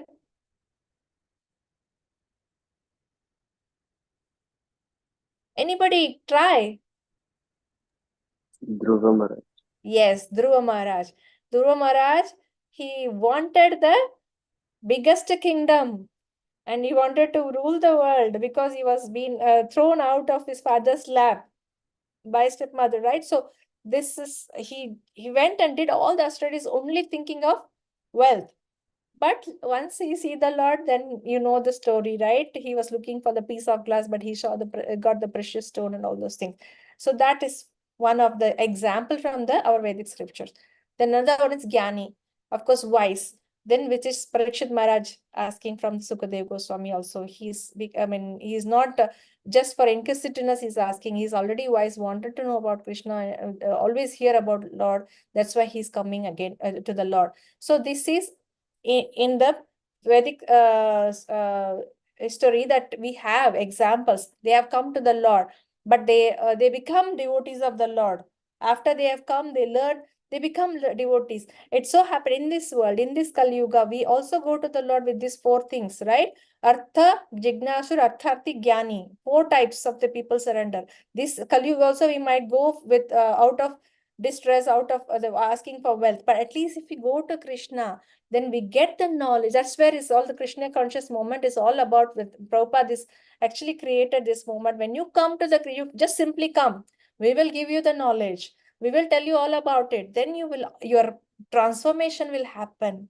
Things will happen internally. You started to realize. Self-realization will start from there. First thing is you need to go first. That whosoever is going, you need to surrendering people. These 4 people, we go. But that is starting process. Then we realize we become a devotee of the Lord. Then we started learning more and more. There is a step process is there, right? Of the devotional service, and first starting with one by one. Then we go into the, slowly we go into the perfection. Got the point here? We still have 30 minutes, 35 minutes left. So all good, right? Surrendering unto Krishna. First is, we'll start with surrendering. 4 kind of people who don't surrender, and 4 kind of people who surrender unto Krishna. We saw that, correct? Next one is the surrendering people who are dear to me, who will surely attain the most perfection, attain me. Me is the highest goal of life, or who have the full knowledge. Again, the full is I should have underlined here. Remember, not just to have a knowledge about this spiritual thing, full knowledge, which is knowing about Krishna, and then who always engage in the pure devotional service. These two are the people are very dear to Krishna, and also they will attain Krishna, which is the highest abode. Remember this. Okay. This verse, can somebody read? Another very, very beautiful and important verse. Jyotika, can you read, please? Yes, Mataji. Bhagavad-gītā 7.19. Bahunam janmanamante jnanavan prapadyate vasudeva sarvamiti sa mahatma sudurlabha. After many births and deaths, he who is actually in the knowledge surrenders unto me, knowing me to be the cause of all causes and all that is. Such a great soul is very rare. Okay. Bahunam janmanam ante jnanavan mam prapadyate vasudevam sarvamiti. Knowing me as Vasudevam is Krishna, right? Knowing me to be the cause of all, Sarvami, the cause of all causes. Such soul is very, very, very rare. See, after many, many births, it's just a aroma to just follow that. Yes, actually, it should be birth and death, again, birth and death is showing up here, but it's all human life. But it's possible that we take birth in a different form of life species also, right? Here it shows even you might have come in the human form of life also in many different lives. So after taking many different births, so he who actually in knowledge surrender unto me, knowing me to be the all causes, and such soul is very, very rare. So remember that we have taken a small baby step towards Krishna, which is very, very good. So many people have not taken that. We have taken, all of you have at the young age now, because you have done something in the pious in the past. That's why you're having such a good life to know about Krishna, at least in this life. But if you're really into it, doing the pure, understand completely about Krishna with this Bhagavad-gītā chapter 7, if you read multiple times, you realize that because first time reading, yes, you understand it as a theory. Krishna is everything. He's the source of everything. But to understand by heart, to understand and start living accordingly, it takes not so easy. It takes many births, in fact. Right? That's what he's saying. Bahuna, it's a Sa Mahatma Sudurlabha, which means very rare. That kind of Mahatma, great soul, Mahatma is very rare, Durlabha. So remember that such a rare thing is happening to us. Why don't we make use of this particular life, right? Try to learn as much as possible. Don't waste our time. Think about Krishna, how to dovetail all our activities into Krishna service. That is where we need to only think about it. Within our capability, limited capability that we have, although knowing that you are a small child, which you may not have all the freedom to do, with our capability and capacity, whatever we could do, Krishna will actually acknowledge and will be definitely will reciprocate whatever we do. It doesn't mean that you have to do like 24/7. You do everything, but your mind's slightly deviating. Remember that one verse we saw that in the chapter 4, I guess, that the ship with a strong wind, the ship will be easily moved. Like that, our senses are so much easily be shaken. And although we try to control our mind and focus on one thing with our deviated shaken the senses, we can easily be deviated. So try to control your mind and senses and put your thoughts into a devotional service here. So remember, and that's the third one. Let's quickly revise the third one. We talk about the energies of the Krishna. Sorry, the surrendering unto Krishna. How the 4 kinds of people who don't surrender, 4 kinds of people who surrender. And we saw the examples from the Vedic literature, and we also talk about ourselves, and who are very dear to Krishna, they can attend the abode. And finally, these people who are very dear to Krishna, who can attain abode, very rare to achieve. And we have got such opportunity, we have to make use of it.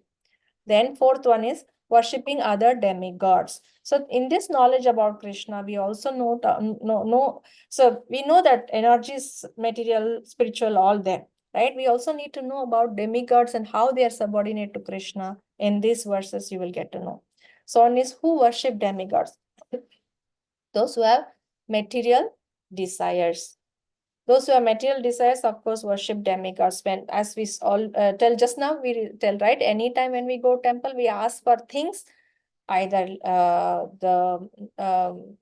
studying this knowledge, material knowledge, or we wanted more, please help my son to get first rank in the school.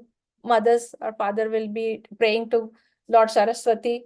So then going to the Lord Ganesh, Vigna Vinashana, please remove all my obstacles. I'm really struggling. I'm very painful, distress. Please, God, remove all my obstacles. And go to Lakshmi, get all your money. And then Lord Shiva, many things that we go, each and every demigod, we go there and we try to, we will be praying to them to ask for the our material desires. But you have to remember that Supreme Lord arranges through the demigod to fulfill the desire of the living entity, because these desires are coming from us, the living entity, because we wanted to enjoy. As always, I say that we are in the illusion thinking that this material world, we are enjoyer, which is not. But Krishna, since he has given independence, he has given us that minute independence is also in full. He has also making arrangements to making us to enjoy that. That arrangement is demigods, right? So actually, Krishna is the source.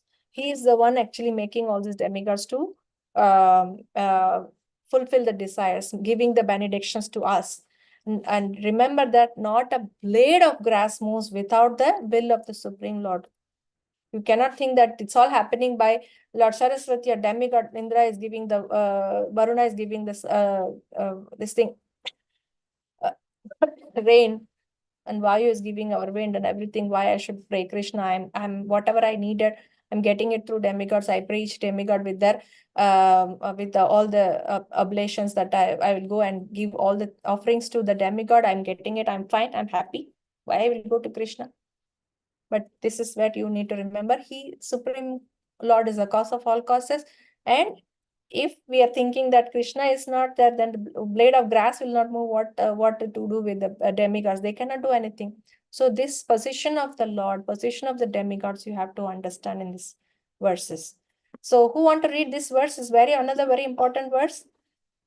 Let me, Priyangi, can you read this verse? Okay.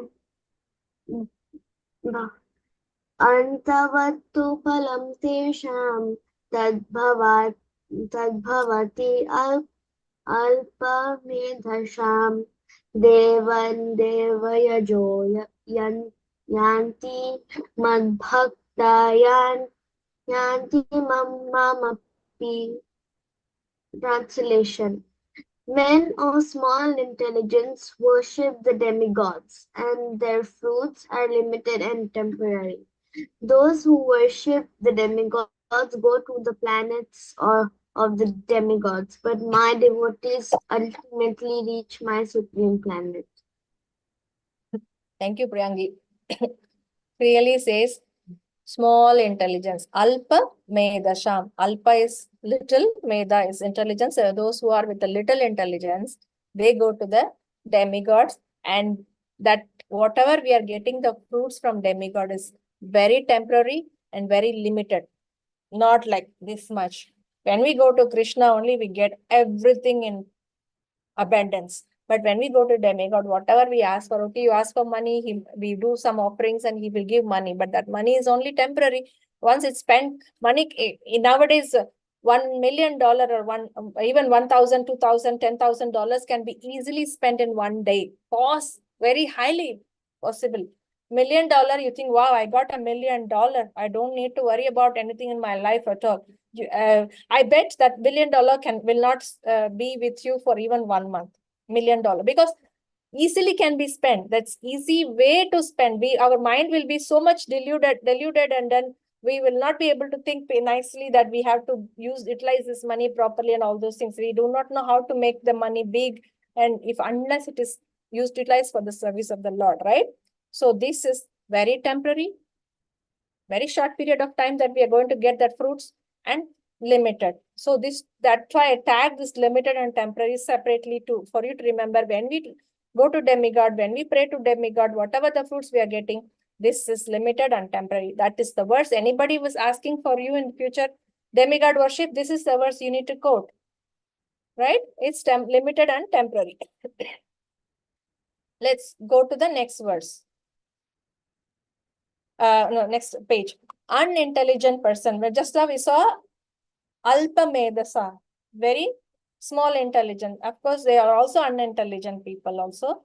They do not know Lord's nature is imperishable and supreme. Imperishable is eternal, exists always, never die. Supreme, Lord's nature, whatever the nature is supreme. And Lord is Ajaha, unborn and infallible. Make no mistake, never fall down. So this kind of nature of the Lord, only devotee can understand. But any unintelligent person, non-devotees, they do not know that Lord is imperishable or supreme.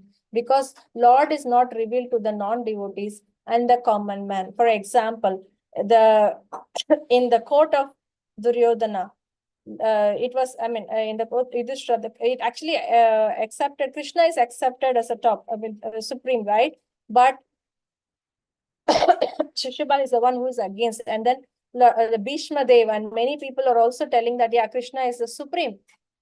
But few people are telling, yes, they agree Krishna is supreme. But there are many people around, they do not nod their head because they are non-devotees. They do not know about Krishna. Why they do not know about Krishna? Lord is not revealing to them. Lord has the right to reveal to the people only who he wanted, and those people are devotees only. He will reveal to the people who surrender unto him. We know that 4 people surrendering unto him. Once they progress in their spiritual life and they're going towards a devotional path, then he will reveal. He revealed to Arjuna, but he did not reveal to Kamsa. He did not reveal to many other demonic people or non-common people who are not intelligent, who are non-devotees. So you have to remember, those are faithless people, you go and preach to them. If they're very strong and adamant in they're telling that I don't want, whatever they are telling, atheistic philosophy is right, we cannot preach them because they do not know by any means. Lord is not revealed to them. Right? So to instruct the faithless person about the glories also of the holy name is also an offense. Similarly, to those people who are pure devotees, who are willing to learn, even they are not devotee, but they're willing to learn, they're willing to make a progress, then we can teach them, we can preach them, and Lord slowly, eventually will be revealing to them that he is the supreme. So this portion is very important. So worshipping the demigods, what we know is people who have the material desire, they go to demigod. And then they are arranged by the Lord. Those desires, fulfillment is arranged by the Lord, not by demigod actually. The cause of all causes, Sarva Karana Karanam is Lord Krishna. So you have to remember Krishna. Without Krishna, not even a blade of grass can move. And second one is, whatever the fruits given by the demigod are limited and temporary. Third one is, those unintelligent people will never know what is the Lord's nature and the Lord's character. Yes, nature, imperishable and supreme and unborn and infallible. So these are the ones that you need to understand. Yes, Ashrit, you want to read or you have question? Mataji, so like getting something from demigod is like getting from a secondary buyer. So like the secondary buyer will sell it at more higher prices than the original seller. Very good. You're trying to actually connect to the current examples, current world. That is how you have to think.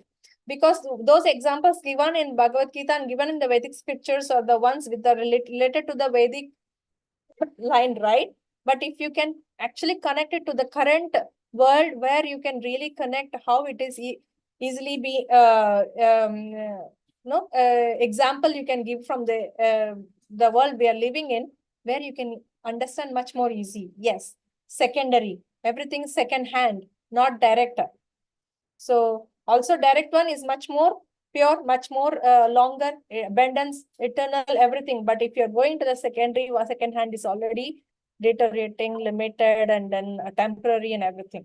So we understand about the demigod worship. how temporary, who goes to demigod worship, and why those unintelligent people. Now we come to the intelligent classmen. So when we become the delusion, perplexed, then we change to a devotion. From delusions to devotion, the last one. Okay, 720. Who want to read? Dhanush, can you read this, Dhanush?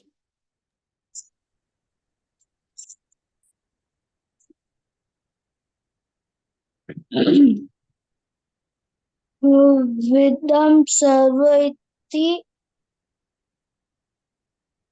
Tani. Vedaham samatitani. Vedaham savatitani yuk Vakta vaktam manani manani charjani. charjani subda bhavish Yanicha vanicha bhutani bhutani mam yeto yudata na karmena kaschana. Mam tu vedana kaschana. kastana. Translation: Ho Arjuna, as the Supreme Personality of Godhead, I know everything that has happened in the past, all that is happening in the present, and all things that are yet to come. I also knew all living entities, but me one knows. No one knows. No Right? one knows.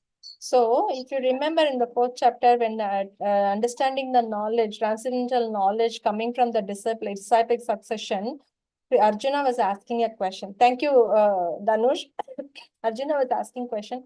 Krishna, you seem to be junior to Sun God. Sun God is very much more senior to you. How you could have taught this knowledge to him?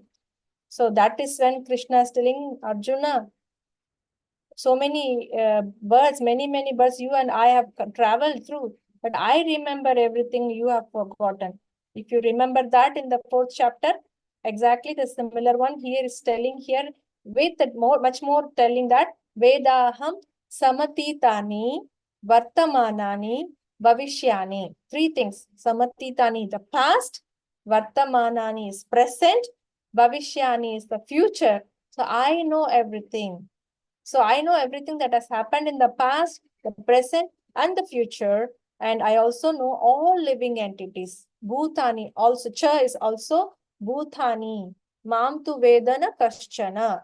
But me, no one knows about me. I know about everyone, but no one knows about me. So remember, he's telling to Arjuna that I know everything, past, present, and future, but no one knows about me. Right? That is where the confusion comes. What is the next one? I want one more person to read. I think this is one of the last verses. Who wanted to pick up the last verse? Wait, first come, first serve. Who raised the hand first can read this.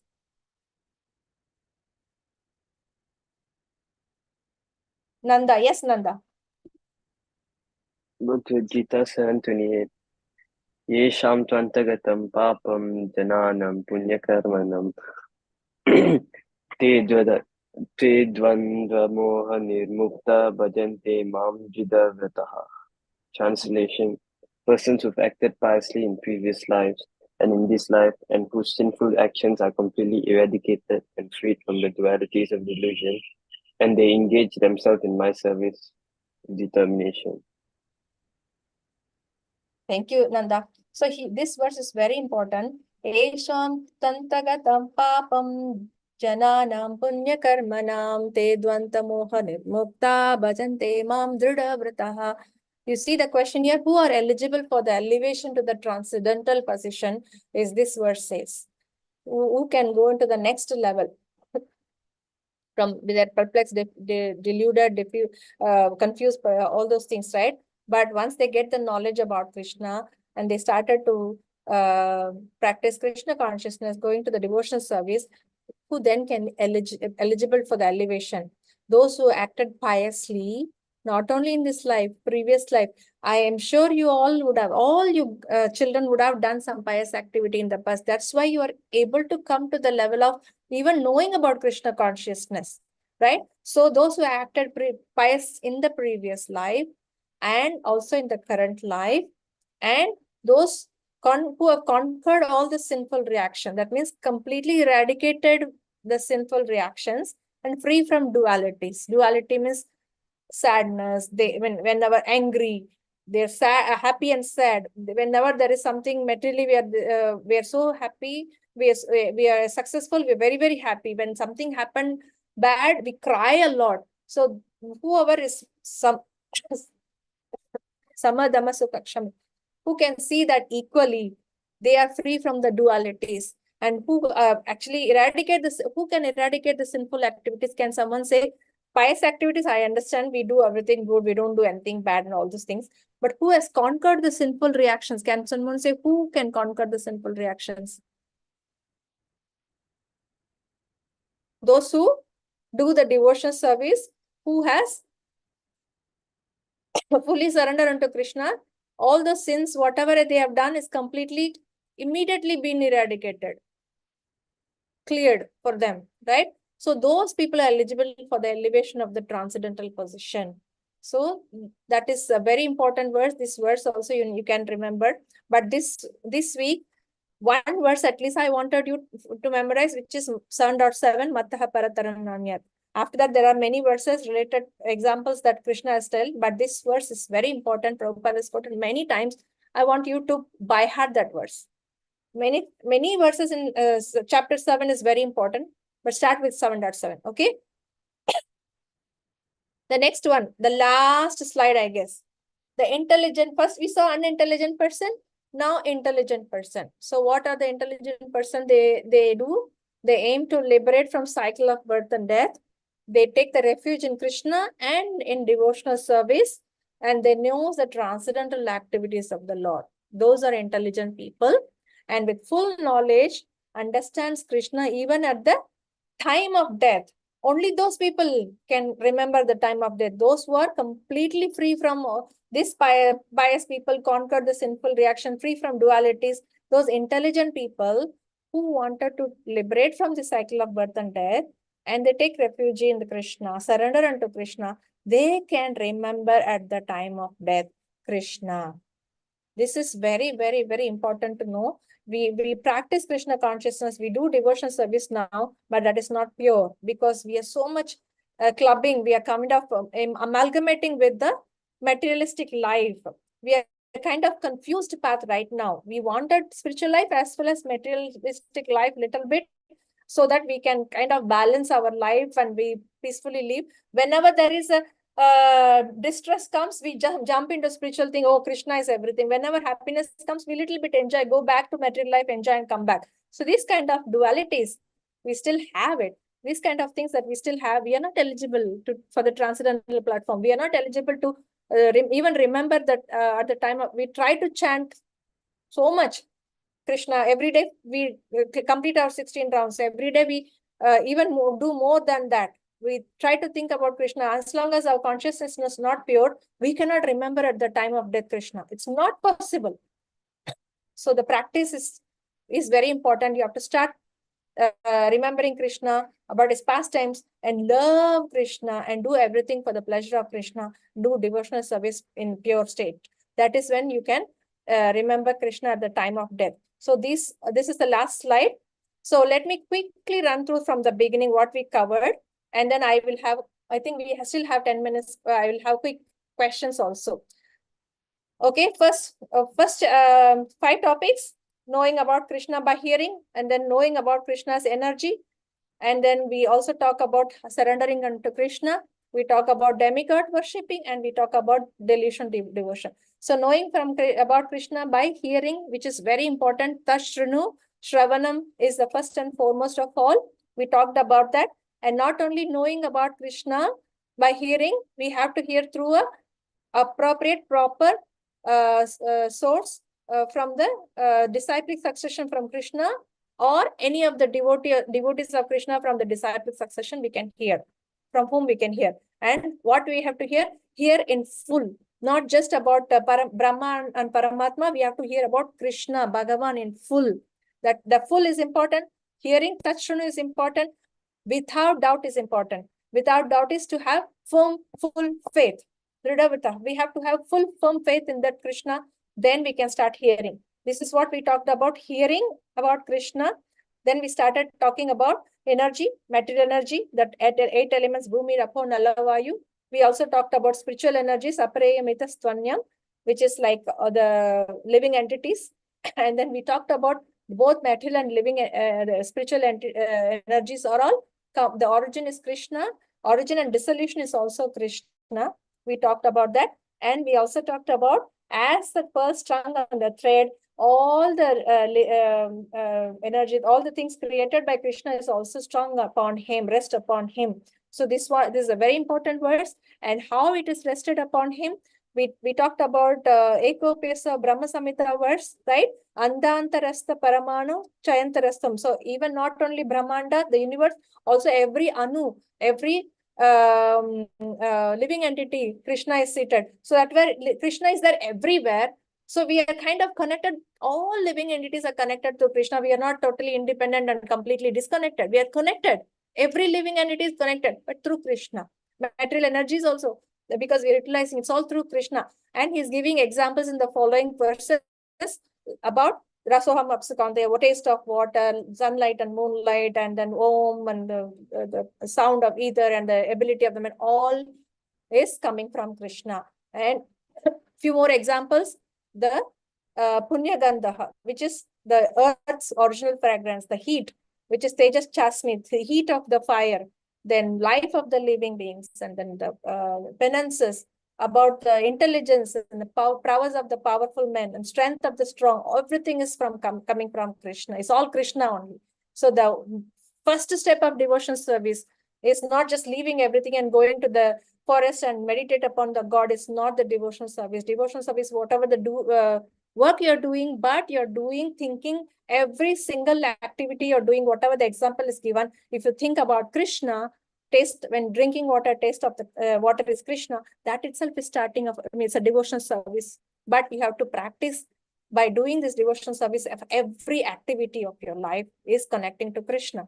Then we talked about modes of material nature, which is the Krishna is manifested by Krishna's energy, but he doesn't belong to these modes of energy, but very difficult to overcome for us. But those who have surrendered, they can cross. We talked about this. Then the third topic, we talk about surrendering. Four kinds of people who don't surrender, 4 kinds of people who surrender unto Krishna. And the examples we saw from the Vedic scriptures, and we also little bit saw from our current life. Then who are very dear to Krishna, those who are in full knowledge, again underlining, and they do devotion, always engaged in the pure devotional service. They are dear to Krishna, they can get their highest eternal abode. And but this kind of things is very, very rare. Bahunam Janmanam Ante, we saw, to attain such level is very rare. It's not like impossible. We can do that, but it's very rare. So better we try to take this opportunity of this human birth to start doing a devotional service, to even go to that next level. Worshipping demigods, we saw, it is arranged by the Lord, whatever the desires, material desires we have, but it's limited and temporary. And people who are unintelligent, they do not know about the nature of the Lord. Then finally, the delusion to devotion, we saw about Krishna knows past, present, and future. But the intelligent people, the pious people who are freed from the sinful reaction, free from the dualities, they are eligible for elevation to the transcendental position, right? That's all. I think it's very, very short, but of course we covered almost full class. Very easy to understand the flow. How beautifully he has actually this Krishna is taking us towards knowing about him. Where step by step is what we need to understand. So far, you all with me? Any question? Oh, Mataji. Yes. Now I ask question. All okay? Shall I? Yes, Mataji. So first question is unintelligent people. Can you tell something about unintelligent people that we read? Who remember unintelligent people? They do not know what.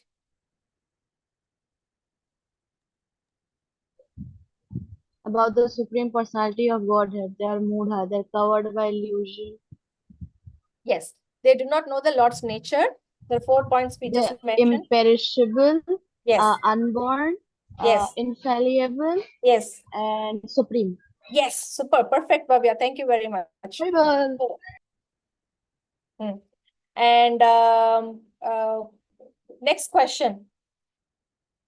Who are the 4 people who are very unfortunate? They don't surrender unto Krishna.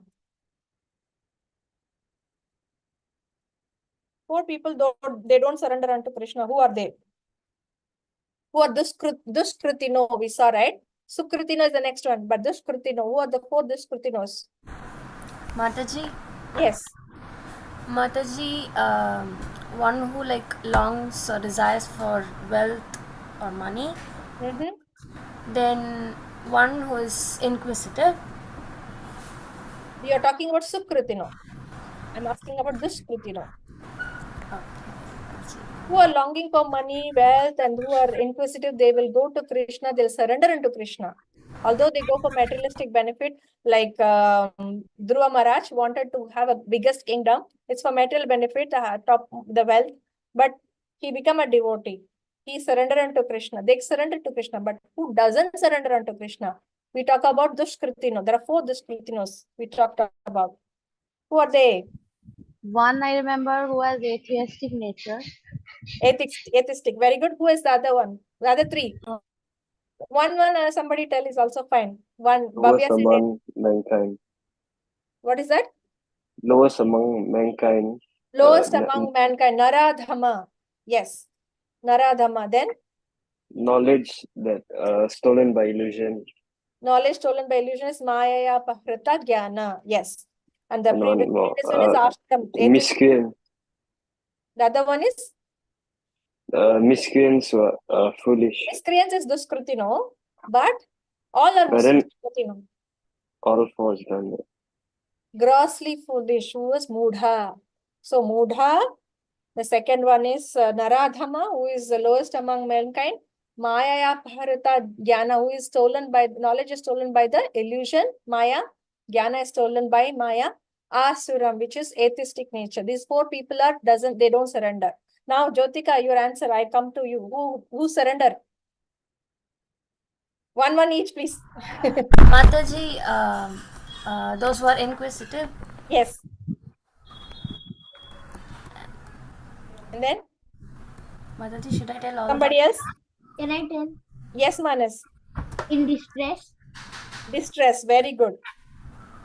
Example, Manas, distress, what we saw in the Vedic story. Who distressed? Gajendra. Yes. And Jyotika, you just told about inquisitive. Any example that we discussed? Remember? Who surrendered unto Krishna by inquisitiveness? The devotees, Mataji. Who? Example. In the Naimisharanya, all the sages listening from the Bhagavatam from Sutta Goswami, they out of inquisitive they assembled, but actually they become a devotee eventually. Then 2 already done. 2 more. Mataji, the one who want wealth or some material benefit. They want to wealth. Like Dhruva Maharaj. Yes. Then the last one. Jnanis, searching for the knowledge. So artha, which is artha is distress, jignasur is desire of wealth, artharthi is inquisitiveness, and jnanis is searching for the knowledge of the absolute. Those people surrender unto Krishna. Jnani, we saw that Parikshit Maharaj and Sukadev Goswami is telling Bhagavatam to Parikshit Maharaj, right? So that one. So next question. So tell me 2-3 examples of Krishna mentioned about he is the source of everything. He is the source of where everything rests upon him. We saw, right? Mattaha parataram masutre mani ganaiva. Then following that, he told many examples. At least 2 examples each can say. Manas raised the hand. Yes, Manas. He is the taste of water. Taste of water and sunlight. Sunlight. 2 enough. I want two from other people. Yes, Priyangi. He is Om. He is the sound Om. Yes, Vedic mantra Om. Yes. And he is the sound. Sound of heat. Sorry. Yeah,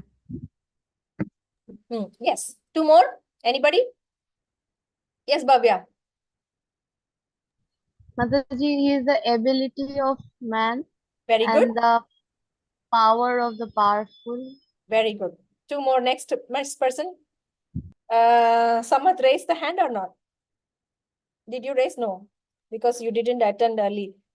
Anybody else? Two more. Exam. So many I give, right? So many Krishna give, in fact. One is heat, like the heat of fire, and also the moonlight. Moonlight.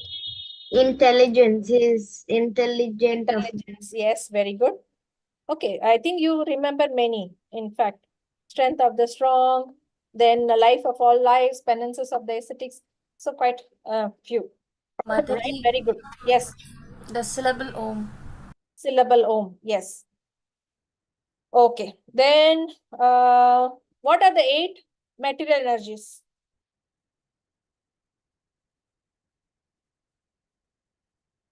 Mataji, the 5 gross and 3 subtle.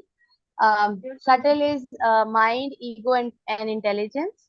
Then there is the Fire, earth, water, earth, ether, air. Very good. Fine, 5 Hari gross bol. and subtle elements. Very good. Very good, Monas and Bhavya. Super. So these are material energies which are inferior, lower in nature. And the spiritual energies are living entities, which is superior in nature. Okay. So one or two questions last I will tell. So there are two words we discussed when we talk about Krishna in the first topic. Balloons are coming from me when I say that. So many times it has happened. I just say that balloons are coming. I say like this. See? Mataji, for me also. Oh, rain is coming. Okay. Mataji, are you doing on like a MacBook or something? Yeah, I think so. iPhone and MacBook. I seen Yeah, that. this is on Apple. It's on all like Apple devices. Yes, yes. Okay. So there are in the first topic, knowing about Krishna by hearing, right? I wanted to know 2 words we talked about it. What are the 2 words? Important words. Okay, in fact 3, but at least 2 you must say. Knowing about Krishna by hearing. What are the 3 things that very important? You can tell in English. Later we see it in the Sanskrit. Mataji, can you repeat your question once? What are the 3 words we discussed in the first topic, knowing about Krishna by hearing? That important underlining words. If you remember, I underlined it. Mataji, I remember one. Full knowledge. Full. Okay. Yes, Jyotika? Mataji, I remember 2. They are Samagrama and Tachrunu. Samagrama means what? Mataji, is it like without doubt or full, Mataji? I'm not sure. I got confused between them. Samagram means complete, everything, full, which Bhavya also said that is correct. So this word in full, we need to understand Krishna in full is Samagram, and which is meaning is in full. Without doubt is a right word also. What is the word in Sanskrit is asamshayam. Asamshayam samagrama maya shakta manaparta yogam yunjam madashraya asamshayam samagramam yatagnya sashitachrunu. See 3 things here. Asamshayam, which is without doubt. Samagram in full. Tachrunu is hear. Try to hear. So these are the 3 words, very, very important. The same samagram, complete, is repeated in second words, but in a different Sanskrit word. Anybody remember the Sanskrit word? I underlined as well. Anybody remembering? Difficult. Asheshataha. Asheshataha means full. Asheshataha in full. So he repeated, Krishna repeated twice for us to remember that you don't just, half knowledge is dangerous. When I gave birth to the first child, Vishal, I was in India. The child used to cry always. First 3 months, keep on crying, right? I go on Google search. Child is crying, what to do in the newborn baby. So the hell lot of information will be there, colicky, this and that, try this, try that. I, as a new mother, will be all sitting and crying, don't know what to do. I'll go to doctor and then immediately rush to the doctor. Doctor, if everything, I immediately go. It's not like monthly checkup or 2 weeks once checkup. I just 2-3 days once I go to doctor. Doctor is crying, don't know what to do. Then he will just lift him like that, give one cut, nice beating on the baby, and then baby will cry. See, then doctor says, see, such a nice boy, beautifully is growing, crying, he responding to what I am doing it, right? If I beat the child is not crying, then there's some problem. But he's crying means is no problem. Crying baby means no problem. You just have to feed him. If he's crying baby means he is looking for food, whatever he is, something is trying to indicate it, right? Which is nothing is happening. If baby is all right means we do not know what to do with the baby. So mine is half knowledge because I don't have knowledge about baby. I'm reading through Google here and there and learning something and then going and telling. Then doctors say half knowledge is dangerous. That's why here also Krishna is telling in full, don't learn something half, learn in full about me. Everything is full. Full means not just that's what people who knows about Paramatma, just everyone seated in the heart. They don't believe in Krishna as a Bhagavan, and they just believe that, okay, I am seated in the heart, I will not go to temple, I will be holding my heart and then praying like this. That is not right. And the people who believe in Brahman, the Jyoti, is formless, impersonal form. That is not also right. Krishna, the Bhagavan, is having a form. When we say Om Pranava mantra, first Vedic syllable mantra is also form. There is no form in it, but actually it's addressing the Lord himself. But when we say Krishna, that's why we chant only Hare Krishna mantra, not Om, we can chant, right? It's all none other than Krishna, but there is no form in it. But when we chant with Krishna's name, there is a form in it. That's why we need to learn Krishna in full. When that is the first 3, then learning about Krishna, about his material energy, spiritual energy and everything, then learn about surrendering unto him, and 4 kind of people, surrender, non-surrender, then learn about worshipping demigods, then delusion to devotion. Finish? All good?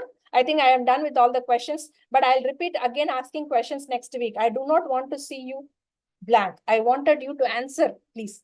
Okay? Deal? Oh, already we are 7 minutes past. Sorry about it. I thought I utilized the 10 minutes to ask question, but I already passed 7 minutes. Thank you so much. If no questions, I think we are ending our session now. We'll see you next week with chapter 8. I'll be back again for chapter 8 as well, as Nishita Mataji will be still, she'll be maybe around, but I will back with chapter 8. And following maybe chapter 9, she'll be taking again. Okay? Hare Krishna. Hare Krishna. Always Thank you so Krishna much. God Mataji. bless Srila Prabhupada. See you Hare next Krishna week. Mataji. Hare Krishna. Bye-bye. Bye.